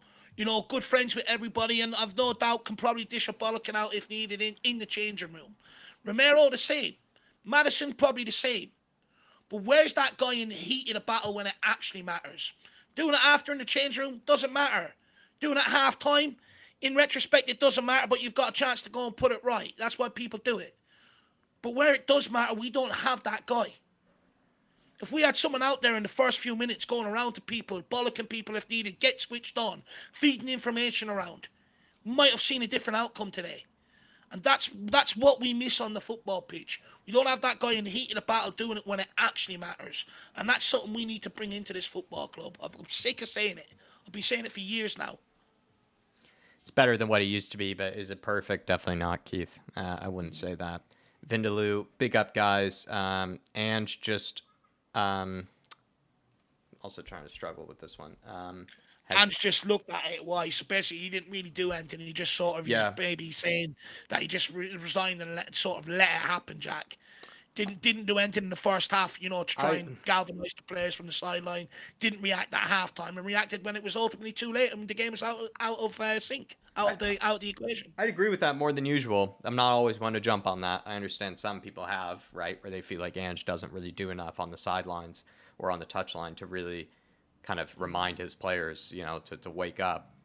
I could see why that is a criticism of him. It's just that it kind of has cut both ways, where at times we felt like Conte was too much and then Ange is too little. It's hard to strike really a middle ground. I think you're kind of one or the other as a manager, if I'm going to be perfectly honest. Mm-hmm. And Ange made a mistake today, I think, by not acting on things sooner. I think there were warning signs from that Fulham team. They were all over us in that first 20 minutes. Spurs started kind of sharp, but then Fulham really just started opening us up and creating chances and ended up actually going 1-0 up and stealing that goal that I felt like was our chance to steal with some of those chances we created. We felt like we could have been the team to go 1-0 up going into halftime, and they ended up being that team. Ange could have done something about that, could have reminded the players that the game's already slipping away from us. You have to sharpen up here, and just felt like he waited way too long, before it was, too late. I mean, they were 3-0 up, by the time the substitutions came on. Of course, he waited too late and maybe didn't see the warning signs sooner enough, or even if he did see them, didn't take them seriously enough. It's one or the other. I think it could be the case that just didn't take them seriously enough. Yeah. No, look, well, I've nothing to add to that. Like I said, I ain't going to sit here and defend Postecoglou on today, but I will defend his tenure in general. I will defend people saying that they don't think he's good enough for this level and stuff like that. I will defend that. But look, I do, again, like I blame the players. I think they could have done a lot more. I think Ange could have been more reactive to what was going on in front of him as well. I've nothing more to add. Big up Vindaloo, though. It's a good comment. Faz Radfire says, bad play, but looking closely with Van de Ven, we would have won. Faz, I think Van de Ven, we just also have to accept it isn't going to be available every game and has been a bit of a cheat code for us. We have to learn to defend and win games without him, which we have done this season. We've won games with Emerson and Ben Davies in the back line. I think we can win a game then with Romero and Dragusin. That is an improvement on Ben Davies and Emerson. It just shows that then other players in this team just really didn't step up, and other players in this team just weren't on it today, because we've had miraculous performances from guys that I just know are worse than the current two that we did play today. No disrespect to Emerson or Ben Davies. I think they can hold their heads, pretty proudly, for the majority of this season with the shift they've done. But let's be honest, we know Romero and Dragusin are better than them, and we would much prefer to have those two over them. And it was just poor today. It was just poor today from everybody. And I don't think even Van de Ven saves us from the goals that we conceded. And they probably would have scored other chances. Fulham just were tearing us apart. They had so many chances they could have scored, and Van de Ven is incapable, I think, of saving all of them. Unless I'm reading what you're saying there wrong, Faz. Maybe I have to slightly disagree with you. For once, Faz, and I love you, my man. I love you. I appreciate you. Look, I do think Van de Ven is a huge miss. I do think his pace is a huge asset to us. It's hard to argue when he hasn't been there. We've been caught by some of the crap teams, But look, today isn't just on the miss of Van de Ven. I get your point, Faz. I do get it. Don't get me wrong. But everyone else was so off it. I'd argue if Kulu was at it, if Son was at it, Romero was at it, Bentancur, Madison, Sarr were at it. That's what really let us down, was that midfield three today. They were so far off it. If they were at it, we would have got over the line. But I do take your point. When we don't have Van de Ven this season, we do tend to be on the losing side more often than not. Appreciate your support of today as well, Faz. It's just really probably the worst day at the office this season, my man. I just don't think there's anything saving us from it. Even Van de Ven, in all of his glory and all of his kind of just ridiculousness, I don't even think he saves us from his performance today. Frankly Tottenham, appreciate the support today, by the way, Frankly Tottenham. And he says, is Madison playing way too deep? I think he does that I think he takes that upon himself, though. I think when I look at him earlier on in the season, he spent a lot of time more to the left hand side of the pitch, a lot higher up. I think now, especially today, right? He dropped deep to get the ball.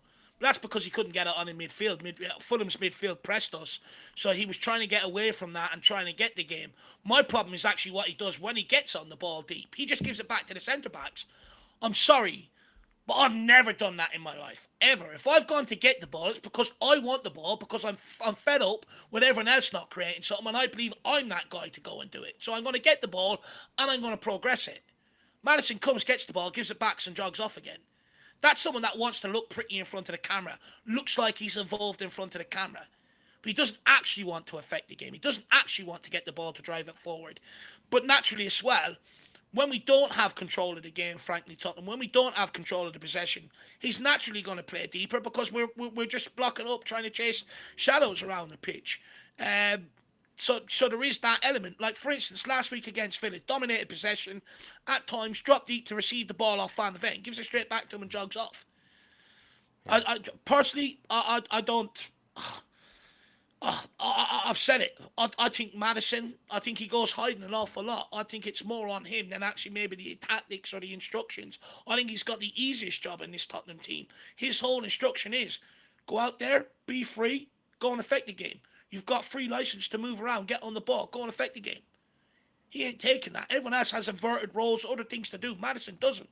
Just get on the ball and go and play. Be free as a bird. He ain't doing it. He ain't doing it. I've been really disappointed since he's returned from injury. I've been highlighting it for weeks now. I've been highlighting it for absolutely weeks. So I think it's actually more on him, the reason why he's dropping deep at times, than the actual system. Don't get me wrong, not helped by the inverted runs of Adoji and the winger, with him also going out to the left-hand side. Sometimes him and Adoji can eat each other's space up. Maybe something to think about there. But I do think Madison playing deep is more on him. Yeah. I don't know whether you agree, Jack. Do you disagree? I just don't think Madison is playing well enough for me to really explain something that is tactically, hurting him or something like that. Like, even if he's being hindered in some way on a tactical level, I just don't even think he's playing well enough for me to give him any excuse of any kind. I'd agree with maybe what Dave had said there, frankly, Tottenham, that you think he's dropping deep actually more because he just wants to get involved in the game and feels like he needs to get more touches and get some more confidence, really, just by getting a foot on the ball. But even when then he does that, he's actually given it away a few times and has been caught kind of lacking really on the ball. So, but what I will say is that's just our point of view, frankly, Tottenham. You might have something that we haven't even considered or thought about. Yeah, of course. That might change our perspective, might change our way of thinking. So, if you do have a reason that you disagree with us on it, do put it in the chat and let us know, my man. Please. But you got frankly, Tottenham. Other than that, everybody, I think this is just one of those classic examples of, we just have to sort of ride through these performances, and these are hard ones to do on the watch long end. I mean, Dave and I, we've just came back from celebrating the 4-0, right? We were enjoying that with all of you guys, and then these ones are ones where, I'll be honest, like the last 10 minutes or so, I really do want to shut off the game. If I were actually just at home or at the pub or whatever it'd be, I would have shut off the game. I would have walked out, and we just sort of stick through it. Appreciate you guys sending in your support, and as members, sending in super chats and giving your guys' thoughts on the games.